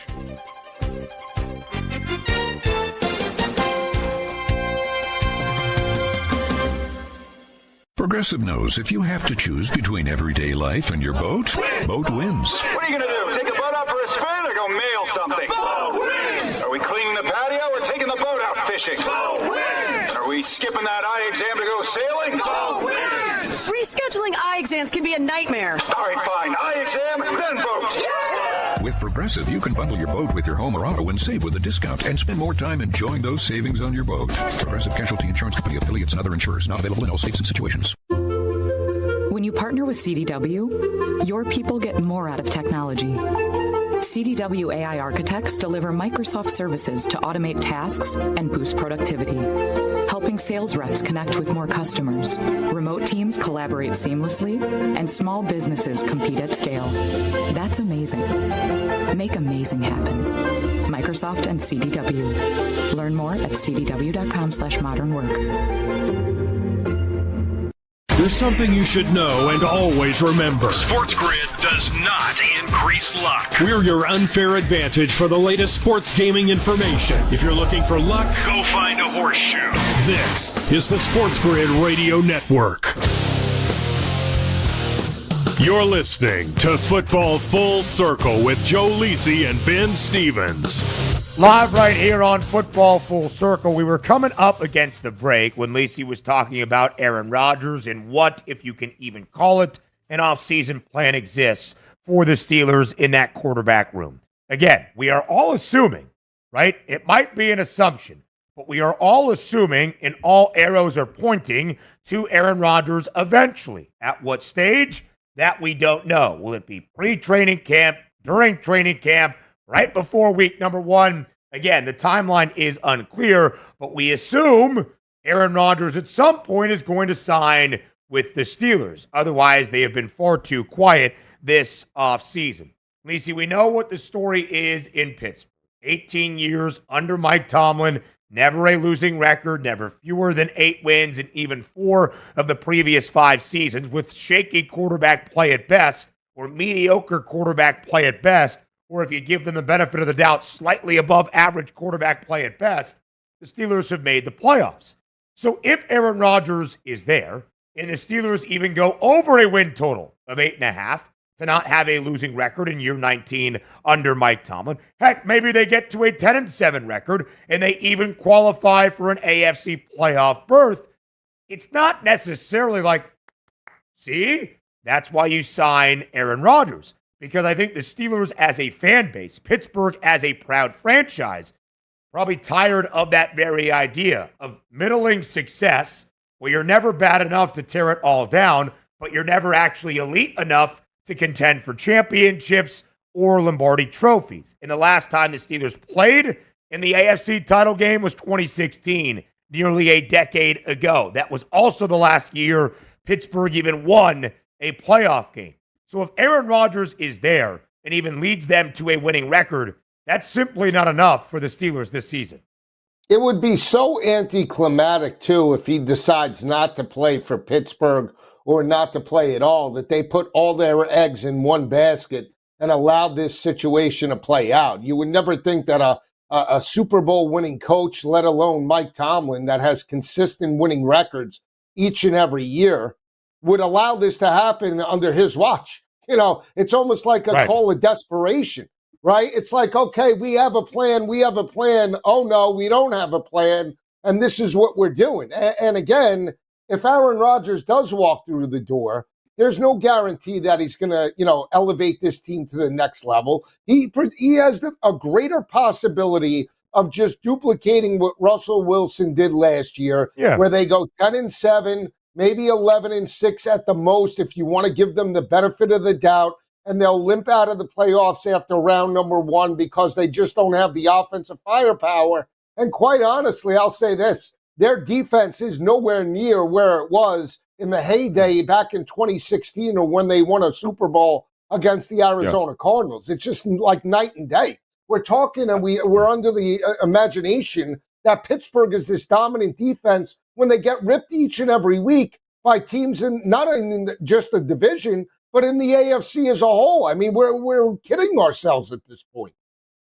You know, it is really a fascinating point, Lisi, that you bring up. I would even argue the Steelers defensively are not nearly as good as they were at the tail end of the Ben Roethlisberger era in the early 2020s, 2020, 2021, even 2022, when they have been a playoff team despite struggles offensively and at the quarterback spot. And our guy Warren Sharp made this point, and I found it fascinating. There was no doubt in the tail end of the Big Ben era, right? Only played 2 games in 2019, contemplated retirement that year, came back for 2 final seasons in 2020 and 2021. The Ben Roethlisberger was not the guy that had led Pittsburgh to Super Bowls, was not the guy that led Pittsburgh to success in that AFC playoff picture. And yet the Steelers did not have a succession plan in place even at that time in the quarterback room. In 2022, they drafted Kenny Pickett as the only first-round selection that year in the NFL draft. Of course, Pickett's now on his 3rd NFL team already, as he will factor into the race to be the quarterback of the Cleveland Browns this upcoming season. There just hasn't been a plan, Joe, let alone this offseason when it felt particularly dire, or any of the previous, to have a real long-term successful plan in place. You could say they had hope for Justin Fields. Of course, they didn't really give him the opportunity. Russell Wilson was yet another Band-Aid. And that is going to catch up with Pittsburgh here. And one of the issues, Joe, of why I think the Steelers are growing very tired of 10-7 playoffs, one and done, is because you're drafting 20th or 24th. You are not in the top 10. You are not in the top 5. You can't get that talented prospect that is expected to take the mantle and be the face of the franchise. And it's been plaguing Pittsburgh in terms of Super Bowl and conference championship success the last now nearly a decade. They plateaued, Ben. That's the bottom line. They plateaued throughout, the past 4 or 5 and 6 seasons. And at the end of the day, they got it wrong with Kenny Pickett. They didn't make the right call in a young quarterback. They couldn't elevate his game to the next level. And then they went with the plug-and-play type of player, Justin Fields and Russell Wilson, who are no longer on the roster. And they're going to try to do it again. And at the end of the day, you might get to a certain level, but we're talking about elite quarterbacks that they have to go up against. 2-time MVP in Lamar Jackson. Joe Burrow that made it to a Super Bowl. I mean, they're not going to compete in the division as a whole if their offense is inconsistent. And oh, by the way, whether George Pickens was a problem in the locker room or not, he still allowed your offense to have explosiveness on the outside. Now they're going to double team DK. And what does that mean for the team now? They're going to be completely one-dimensional yet again. They're going backwards as opposed to moving forward and having progression. And they've made some moves, right? The big splash for DK Metcalf, but another big move in trading away George Pickens. For whatever reason that might be, the talent is certainly there for Pickens. We'll see what he does in Dallas, but they're trying to go after Jonnu Smith if he's available at the tight end spot. Gabe Davis will be there on Thursday for a visit, and yet the quarterback spot truly has not been solidified. The Steelers have been a top 10 scoring defense each of the previous 3 years. It is why they have contended for a playoff spot each of the past 3 seasons. But you know who hasn't been at voluntary OTAs? TJ Watt, who's looking for a new deal as well in Pittsburgh. We'll talk other NFL news, including who is at OTAs this week. That's next on Football Full Circle.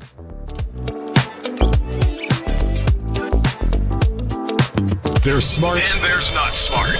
Not smart is hope as a strategy. It's smarter to be on SportsGrid. Keep it here. And win. This is the SportsGrid Radio Network. The SportsGrid Radio Network presents This Date in Sports History. 1937. Josh Gibson's home run falls just 2 feet below the rim of Yankee Stadium, a drive that's estimated at 580 feet. Gibson, who played the Negro League, Dominican, and Mexican leagues, officially hit 165 home runs in just 598 games. But some accounts say he had 800 home runs. For SportsGrid Radio, I'm Mike DeMurgis. The Technology Minute with George Capalbo. A new MIT ping pong robot plays with power and uncanny accuracy. Try and handle this. High-speed cameras and predictive trajectory computer hardware control a multi-jointed lightning-fast robot arm attached to one end of the ping pong table, precisely executing loops, drives, or chops. Intended to be used as a ping pong training aid, the ultimate goal, improving the speed and agility of humanoid search and rescue robots. But that's not going to save you from my notebook backhand smash. Follow me at Capalbo on X and stay tuned to the Technology Minute for more cool stuff like this.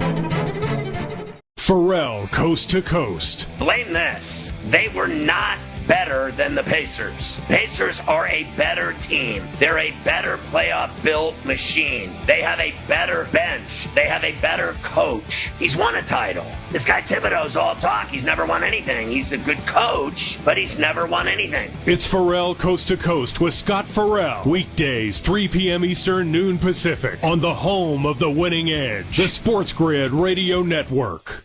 There comes a point when the chips are down. To coin a phrase. When the only thing you can do is stop and wait. Do you want to face that moment prepared? Or rely on luck? Get the winning edge. This is the SportsGrid Radio Network. You're listening to Football Full Circle with Joe Lisi and Ben Stevens. More news around the National Football League. Voluntary OTAs continue for many of our NFL franchises this week. And Joe, after being notably absent at the end of last week, Stephon Diggs was back in Foxborough, the newly acquired wide receiver of the New England Patriots. He was on the practice field with the Pats. Of course, his only year in Houston was cut short due to a torn ACL. In this offseason, especially last week in a social media video that went viral of Stephon Diggs on a boat partying up with some nice-looking young ladies and certainly had an unidentified pink substance in his hand. His off-the-field antics have been more of a question than what he provides to a young Patriots wide receiver room as that veteran presence. But Lisi Guy, he was at practice yesterday. He was in attendance at voluntary OTA.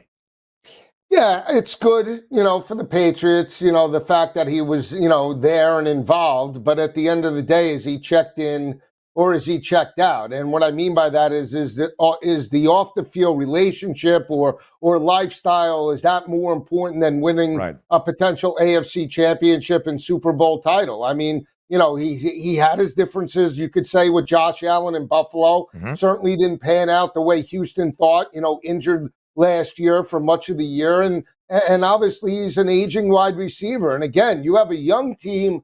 Well, now with a new head coach, Mike Vrabel, old, new, no-nonsense, blue-collar type of guy. And again, is he going to stand for that? And does he bring that much to the table? Yes, he's potentially best wide receiver when healthy on that roster right now. You have young wide receivers. Can they live up to the expectation? And can Drake May take that, passing attack to the way Jaden Daniels did? I'm not so sure right now with this roster. But again, Stephon Diggs needs to be checked in as opposed to checked out with the off-the-field stuff and being in the limelight. That's all well and good if you want to be retired, but when you're playing for a new head coach with a huge optimism and a 7.5 win total, you got to get real. Yeah, no doubt about it, Joe. Again, Diggs is not in New England for his 4th year. He doesn't know this system. He doesn't know this organization. I think it rubbed people the wrong way that he was partying and not at practice. Again, Diggs not in any legal trouble, so it's not like this is something that is more comprehensive than a viral video on social media. Did Stephon Diggs meet with the media yesterday and speak to reporters after practice? No, we don't anticipate that to be the case. But Mike Vrabel seems to be a no-nonsense guy. And Lisi, it is really fascinating, right? Because Diggs is 4 years in Buffalo. He was a Pro Bowler all 4 years from 2020 through 2023. He had more than 1,100 receiving yards and at least 8 receiving touchdowns in all 4 of those seasons. The blockbuster deal that sent Stephon Diggs to Houston last offseason was seen as a huge upgrade for the young and promising Houston Texans, only for Diggs to tear that ACL after 8 games. Not his fault by any means, but had fewer than 500 receiving yards. And now it's like he's 31 years old after 10 seasons in the NFL, and he's washed up goods. We'll see if that is going to be the case, but you would hope the commitment is back there for Steph Diggs. You mentioned that win total of 7.5 for New England. This is a team that has won 4 games in back-to-back years and yet has had a pleasant offseason. They have made a ton of upgrades, both defensively and on the offensive side of the football. Drake May was officially a Pro Bowler during his rookie campaign and showed some sparks of optimism at the tail end of last season. But it sounded like, Joe, you're not overly optimistic. The Patriots are going to sail through that win total of 7.5. No, and I would sell it against it. Just because Vrabel's there isn't a guarantee that they're going to win 8 games, in the AFC. I just don't see it right now. Again, I still think they're behind the Jets, and I still think they're behind, obviously, the Buffalo Bills. They might be even with the Miami Dolphins just because I'm selling Miami, not sold on McDaniel and that roster as a whole. But that being said, 7.5 is no joke. They run the football, and that's their MO, and maybe at times Drake May could elevate them, but he's still not consistent enough where you say, okay, when the game's on the line, I have more confidence in Drake May than I do Jaden Daniels and what he was able to do in year number 1. There's a lot of question marks, and part of the answer was supposed to be Stephon Diggs to help out. We don't know if that's going to happen now. Joe, a lot of our conversation last year around this time was, should Jacoby Brissett be the starter? Should they go to Drake May as the 3rd overall pick right away? And one of our hesitations was a limited talent roster. Well, now that's better, both through offseason acquisitions and the draft. We'll see if Mike Vrabel can lead New England to success from the very start. Plenty more coming your way up next on Football Full Circle.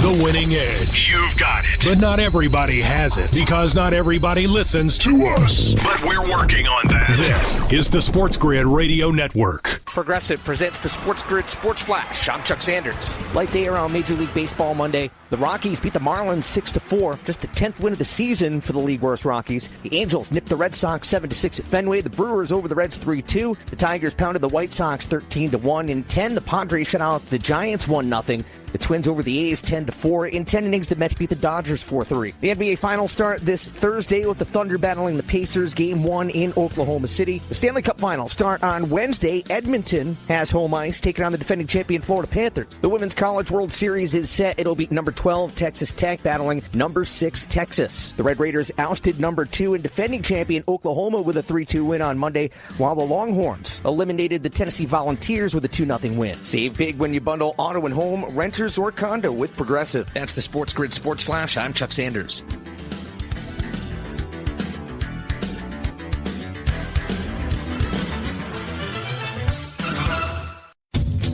At Skechers, we put the S in comfort. Wait. Skechers put the S in comfort? Yes, comfort you have to feel to believe. Skechers, we put the S in comfort. Let me try. Okay, I'm just stepping in and... Oh, wow. Skechers put the S in comfort. Duh, we told you. Find Skechers slip-ins at a Skechers store, Skechers.com, or wherever stylish footwear is sold. One of life's greatest mysteries has finally been solved. Who let the dogs out? It's Spruce, the new hard-working, worry-free weed and grass killer that's safe for use around people and pets. When used as directed, spray the leaves for visible results in just 1 hour and dead weeds in just 1 day. You spray, they play. Weeds die by the next day. Find Spruce wherever weed killers are sold. You're listening to Sports Grid. Spreading the winning edge far and wide. Terrestrial, internet, TV, satellite, and don't forget our mobile app. Face it. The winning edge is everywhere. Somewhere there's a squirrel frustrated he can't get a phone. This is the Sports Grid Radio Network. You're listening to Football Full Circle with Joe Lisi and Ben Stevens. Live right here on FFC. He is Joe Lisi. I am Ben Stevens. Lisi guy, during our show yesterday, we got the big news around the NFL that Frank Ragnow had announced his retirement after 7 seasons in Detroit and only at the age of 29. As we detailed yesterday and in Ragnow's statement, it's because of career injuries that have taken their toll. He is not nearly as healthy as he would like to be under the age of 30 years old. You feel for the guy that was an absolute lifer in Detroit, a key component of the turnaround in the Motor City for this Lions franchise. And yesterday, Joe, we talked a little bit about what Detroit now does moving forward along the interior of that O-line this offseason. In an offseason full of change for Detroit. Ben Johnson is gone. Aaron Glenn is gone, replaced by John Morton and Kelvin Shepard, respectively, on those two sides of the football. Morton has worked in Detroit before, was not there last year. Shepard was the linebackers coach under Aaron Glenn, now takes over the defensive play calling. And Lisi guy, it might not sound all that significant, right? It's not a quarterback, it's not a star wide receiver or an edge rusher. But anytime you are replacing 2 interior O-linemen, it might be more significant than it seems to the average football fan.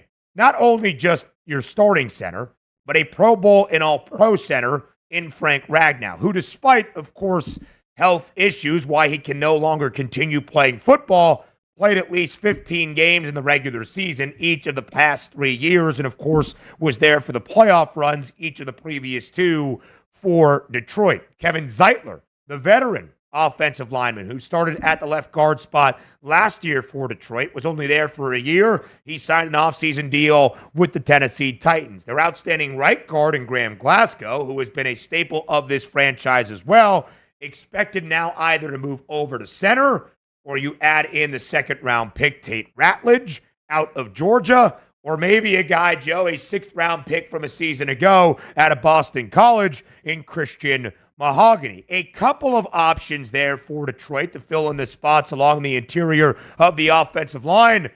but some glaring holes now for the Lions to have to answer to. Yeah, and you would think, and we keep talking about the continuity of the offensive line and the offensive identity, and they want to run the football with Jahmyr Gibbs, and they would rather rely on play action, even though Jared Goff can chuck it. They would, if they have success running the football, they're all well and good, right? They usually win football games when they're pounding the football and moving the chains. And again, there's no guarantee that that's going to be as consistent as it was last year when you lose, an all-pro center. And again, just because you have players that have played the position before, like Glasgow and some of the others that we've mentioned, there's no guarantee that all of a sudden that doesn't miss a beat. Those line calls, communication, the way maybe, they would attack a certain package or just, looking at it and just the locker room perspective is going to be completely different. And again, it's okay when it happens to one moving part. Now add in a new OC. Now add in a new DC. And now say, guess what? The bullseye is still on your back as the second best team in the conference to challenge the Super Bowl champs, Philadelphia Eagles. I can't make that bet, and I would much rather sell it and be wrong in that aspect than thinking that nothing is going to change and we're going to take off from where we were last year and be a 14, 15-win football team.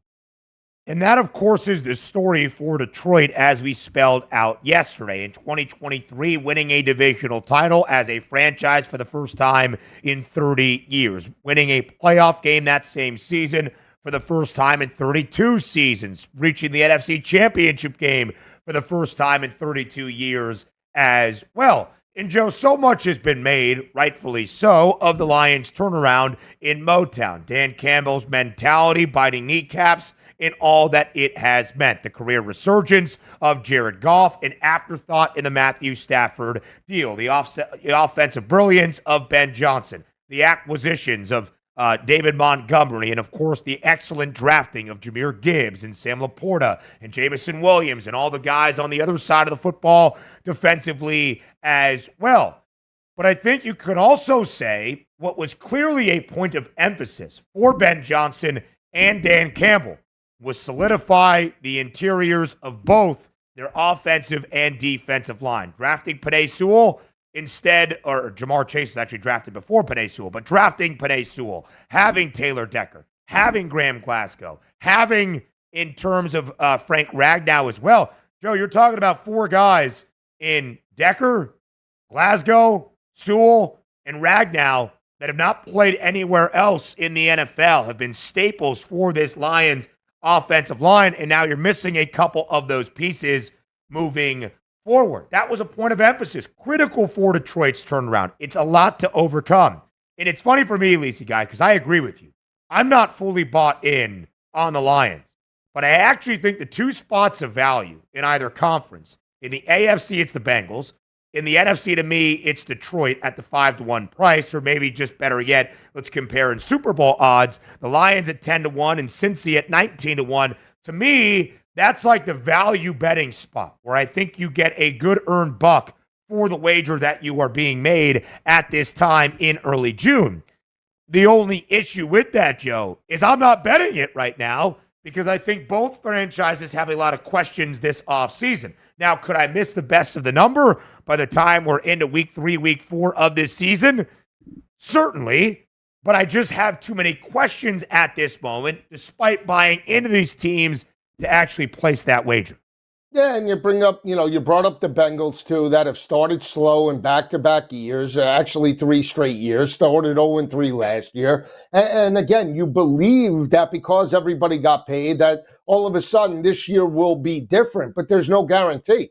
And again, there's still more pressure on the Bengals. And you mentioned the other teams in the NFC. For me, if there's value, it's going to come from the bottom up. Teams that potentially could surprise as opposed to the top half of each the AFC and the NFC. And I think the only team that I would be willing, and I keep telling you this, just from the numbers where they are, would be the Eagles. At 7-1, I don't think you're going to potentially get a better number on Philadelphia. The price for them to win the conference, I think is legit. I don't think unless they completely fall off or or play down to the level of expectation and start 2-4, I don't think they're going to move. I think they're only going to get shorter. So again, you pick your spots. Where's their value? Where isn't? And when we're just talking about Detroit right now, 10-1, we're still talking about Detroit, Ben. That's the problem. It's like, it seems all well and good. 15-win football team. The mantra's changed. The MO and identity has changed. But it's still a basically losing organization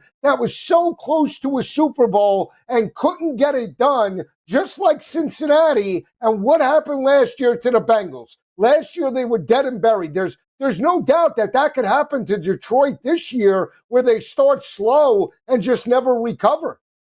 I hear the point, right? I think the history of Detroit previously of the Dan Campbell era is what I disagree with, but I think it's a fascinating thing because you lose both coordinators. Okay, what does that drop-off look like? Is there a drop-off? How does that play out in 2025? You would assume a certain level of drop-off because Ben Johnson and Aaron Glenn became head coaches immediately, or maybe the hottest commodities in that coaching cycle. Certainly Ben Johnson. But you have a team, Joe, that won 12 games in 2023, 15 a season ago, where again, on paper, yes, the coordinators have changed. A couple of pieces along the offensive line have changed, but your head coach is still there. Quarterback is still there. Your top two dynamic running backs are still there. Your top two wide receivers, your top tight end, your top defensive lineman, your linebacking core, your second. There's a lot of returning talent on paper for the Lions where we should be thrilled, but I think part of the reason we're not is also what should raise some eyebrows. We transition to college football on the other side of the break here on FFC.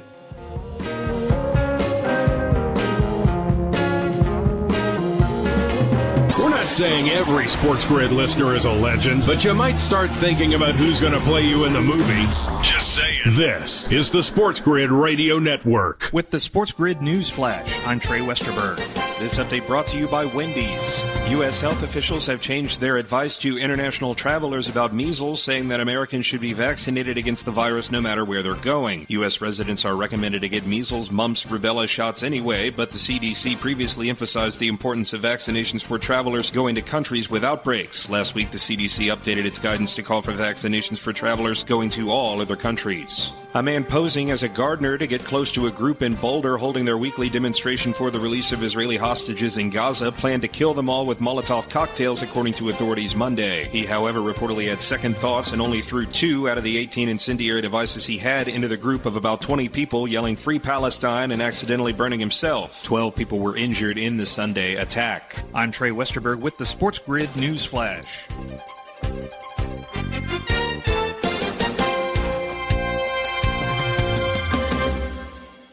Huge news. Right now at Wendy's, you can get a Son of Baconator for just $3. I don't think you understand this situation. The Son of Baconator is only $3 for a limited time. You know, smoked bacon, rich melted cheese. That Son of Baconator is only $3. Thank you to whoever wished upon that star. For bacon that just won't quit, gotta be Wendy's. U.S. price and participation may vary. Prices may be higher in Alaska and Hawaii, not valid on a combo or in third-party delivery platforms.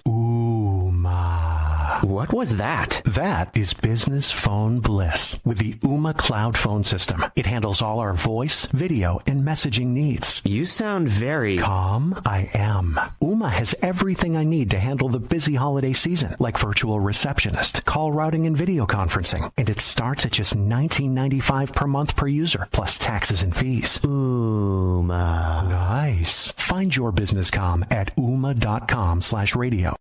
Remember when you were thankful you could just get AM and FM? Things have progressed. Now even an app on your phone can give you a 21st century thrill with that little drop of heaven called the deposit notification. This is the SportsGrid Radio Network. You're listening to Football Full Circle with Joe Lisi and Ben Stevens. Live right here on Football Full Circle, it's FFC. It might be early June, but updated ESPN Football Power Index ratings are here. Now, you might be thinking to yourself, what is the ESPN FPI? Basically, it is a power rating to determine how good a team is expected and projected to be based on its roster in comparison to the strength of schedule, all of the analytical metrics that we know and sometimes maybe we do love. Is it used for anything? Yeah. Strength of schedule that ESPN then promotes as the television partner to the college football playoff. So when you see the CFP selection committee in November come on and speak about Alabama's strength of schedule or the lack of the strength of schedule for a team from the Big 12 or the ACC. They use a variety of metrics, but ESPN's FPI is certainly included. So it might just seem like a computer model, but it could be a significant one when all is said and done. In the top 3 teams, Lisi Guy, in the updated Power Index ratings right here, right now for 2025, hail from the Southeastern Conference. Surprise, surprise. Texas 1, Georgia 2, Alabama 3. What do you make of the top 3 all being from the SEC and the updated ESPN FPI early here in the college football offseason?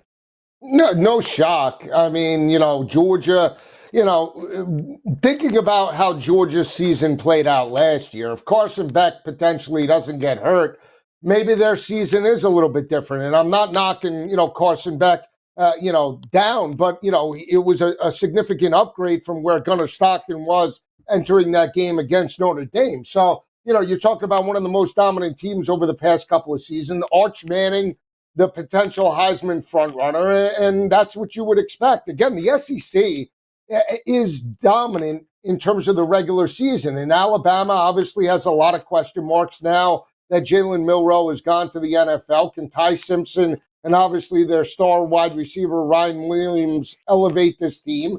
Can Kalen DeBoer bounce back after the loss from Michigan? They're deserving on paper to be there, but obviously Notre Dame and some of the others now, Tennessee in the top 15 now with their new quarterback. I just think that there's parity. And the one SEC team that I tell you is playing with house money is the Bayou Bengals because they have the most returning talent. No, I'm just saying there's no pressure on this team potentially. I'm not to be a homer, but if they're not going to get it done this year with the talent that they have, you got to be kidding me. So it's going to be a very dynamic year. I know there's a lot of expectations in Happy Valley, but let me tell you something. Drew Aller, it's great that he's practicing now, but I need to see it, and not just in a practice situation. I need to see it between the white lines against the likes of Michigan and Ohio State, respectively. It's do or die for James Franklin. No doubt. And also for ESPN, they have the SP Plus rankings from the beautiful mind of Bill Connolly that takes into a lot of different considerations. First and foremost, a lot of that is returning production. So when you think about returning production, is it a changing thing now in college football? Certainly with the transfer portal, but still having a lot of that production back, at least at the FBS level, and certainly within your own program is a big, big thing. Joe, in terms of comparing the ESPN FPI and the top 3 and the top 5 and the top 10, we keep going here. How about those reigning national champs? Ohio State checks in at number 4. 3 SEC teams, 1 through 3, and then a run of Big Ten schools, 4 through 6. Ohio State, Penn State, Oregon. The Nittany Lions 5, the Ducks 6. Notre Dame at 7. Texas A&M at 8. Miami at 9. And Tennessee checks in at number 10. Joe, your Bayou Bengals at number 12. The other team that plays in Death Valley, the other Tigers, Clemson, of course, they will start the season against each other in Clemson, South Carolina. Dabo and his Tigers at number 11 in the ESPN FPI. Where this differs, Lisi Guy, in terms of our college football playoff national championship odds, and of course, the power ratings are not necessarily winning a national championship because it takes into account how likely you are to reach the college football playoff, and then, of course, what that means from your conference perspective as well. Texas and Ohio State, co-favorites to win a national championship. Georgia, third best price. Penn State and Oregon tied for the fourth best number at 8-1. Alabama, who is third in the ESPN FPI, is sixth in the national championship odds at a 10-1 number. Yeah, and just looking at it now, I mean, the championship, Texas has what, 22% chance of being crowned the champion, according to ESPN. Georgia at 17. They both square off. And you talk about the first in the week 1, week 2 matchups. We're going to see Texas and Ohio State square off in that matchup. Again, we'll get a good gauge of where Ohio State is. Again, they're much like teams that we discussed with Detroit on the NFL side. You have so many question marks. When you have Jim Knowles that bolts for Penn State, when you have the running backs and Quinshon Judkins, Travion Henderson, Will Howard, and all of those players that left from an offensive perspective, it's very difficult. We've only seen one team modern day be able to reload coordinators and talent, and that was the great Nick Saban. I don't think there's anybody else that has done a better job over the previous decade of losing players, losing coordinators, and being able to not miss a beat. And this is a head coach in Ryan Day that had multiple question marks between last year. He answered them, but now he's got another one. You got to answer the defensive side of the ball, because even though there's talent there and you're getting a veteran DC, he hasn't coached on the college level. So we'll see how this plays out. And of course, that is Matt Patricia that Lisi is referring to. And it's one of the great things of winning a national championship, right? You're loaded. And it was that 2021 recruiting class in Columbus that was a staple of ultimately getting to the pinnacle of college football a season ago. But you had 14 guys drafted in the NFL. That's a great indication of how great you were a season prior. But of course, a lot of holes to fill. And maybe most notably at the quarterback spot, Julian Sayin, the guy to take the reins. We'll see what it means in Columbus. We'll have plenty of further time to discuss this throughout the week on Football Full Circle. Lisi Guy rounds out the show. They need the studio for some interviews. Joe Lisi takes you home on Football Full Circle up next.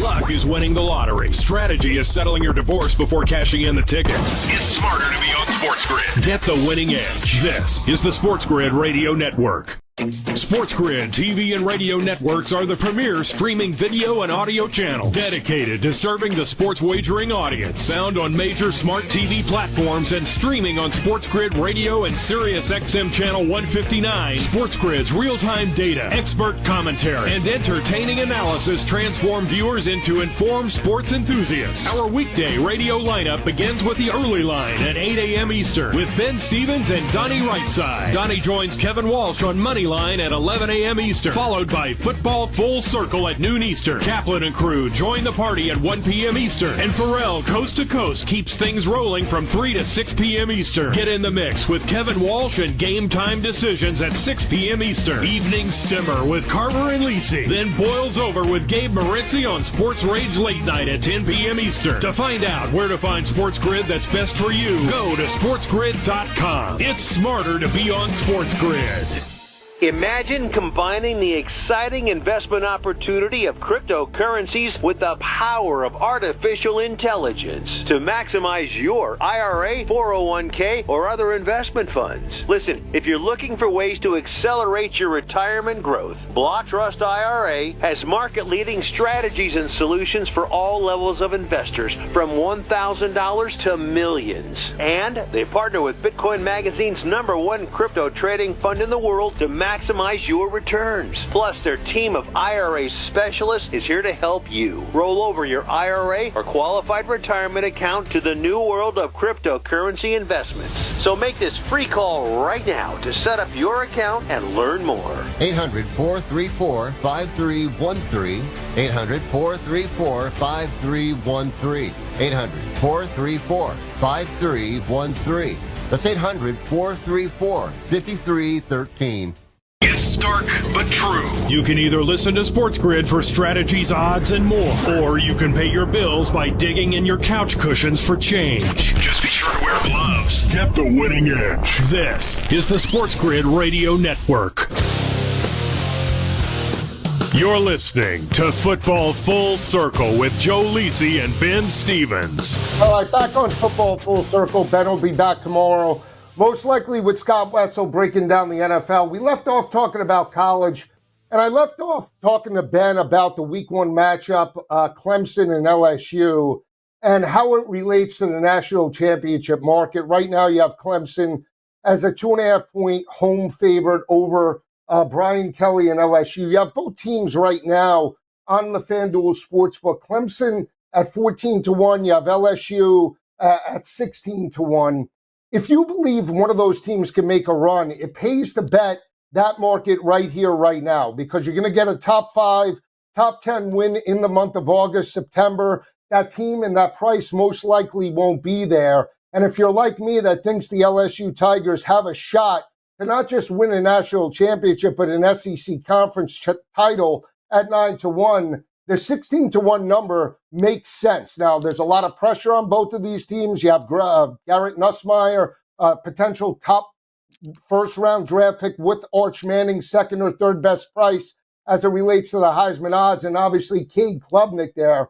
A marquee matchup. It's going to have a primetime atmosphere in terms of all eyes on that matchup. Those numbers will not be there come September. Come after that matchup, whoever wins, and depending upon the margin of victory, those are great odds right now. So I don't like it maybe from the conference championship winners or even team totals. I think these are the best way to attack that week one matchup. If you believe Clemson and LSU are contenders, the 14-1 and 16-1 respectively are intriguing right here in June. Another number that is pretty interesting when you just look at it, Notre Dame at 14-1. We know about the dominance for the defense over the past couple of seasons. Obviously, Marcus Freeman elevated that team, I think, from a physicality perspective, how they performed against Gunnar Stockton and Georgia. They really took that game to a physical offense and defensive line. If that continues,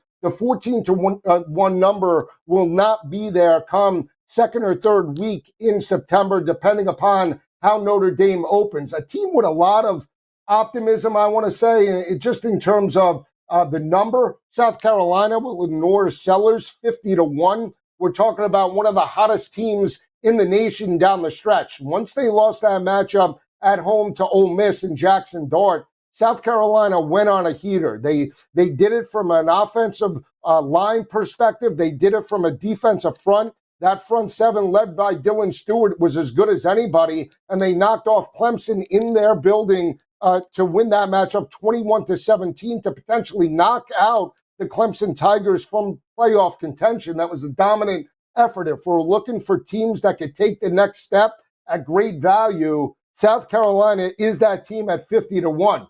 Other teams that maybe have some life, I know Ben is big on Florida in terms of that number with Billy Napier, and you just look at DJ Lagway and that team, how they progressed at the end of the regular season, over-exceeded expectations, back-to-back wins in Gainesville at the end of the regular year against Ole Miss and LSU, respectively. That defense came on as the season progressed. Can you get a lot out of DJ Lagway from an offensive perspective? If you can, this team could be lethal. Schedule's not going to be easy, but 43-1 is a pretty intriguing price when you just think about national championship odds. When we look at some of the others, the one number, again, that does stand out to me is Penn State and James Franklin. And I continue to go back to this. I understand there's talent there. I understand Patron Allen and Singleton are back. I get that. And I understand that the defense now with Jim Knowles could take the next step.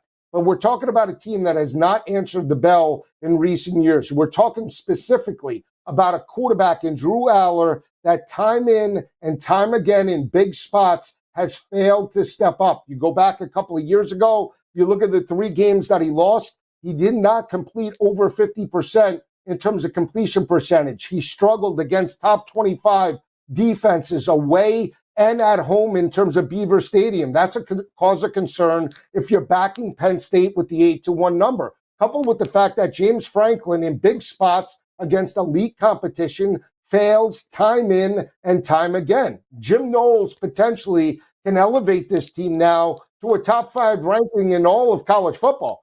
But you lose Abdul Carter, it might take a couple of seasons for Penn State to elevate on the defensive side of the ball. We'll see how it plays out. We'll be back tomorrow breaking down the NFL and college for Ben Stevens, Danny Ohlers. I'm Joe Lisi. We'll see you tomorrow. Have a great day, everyone.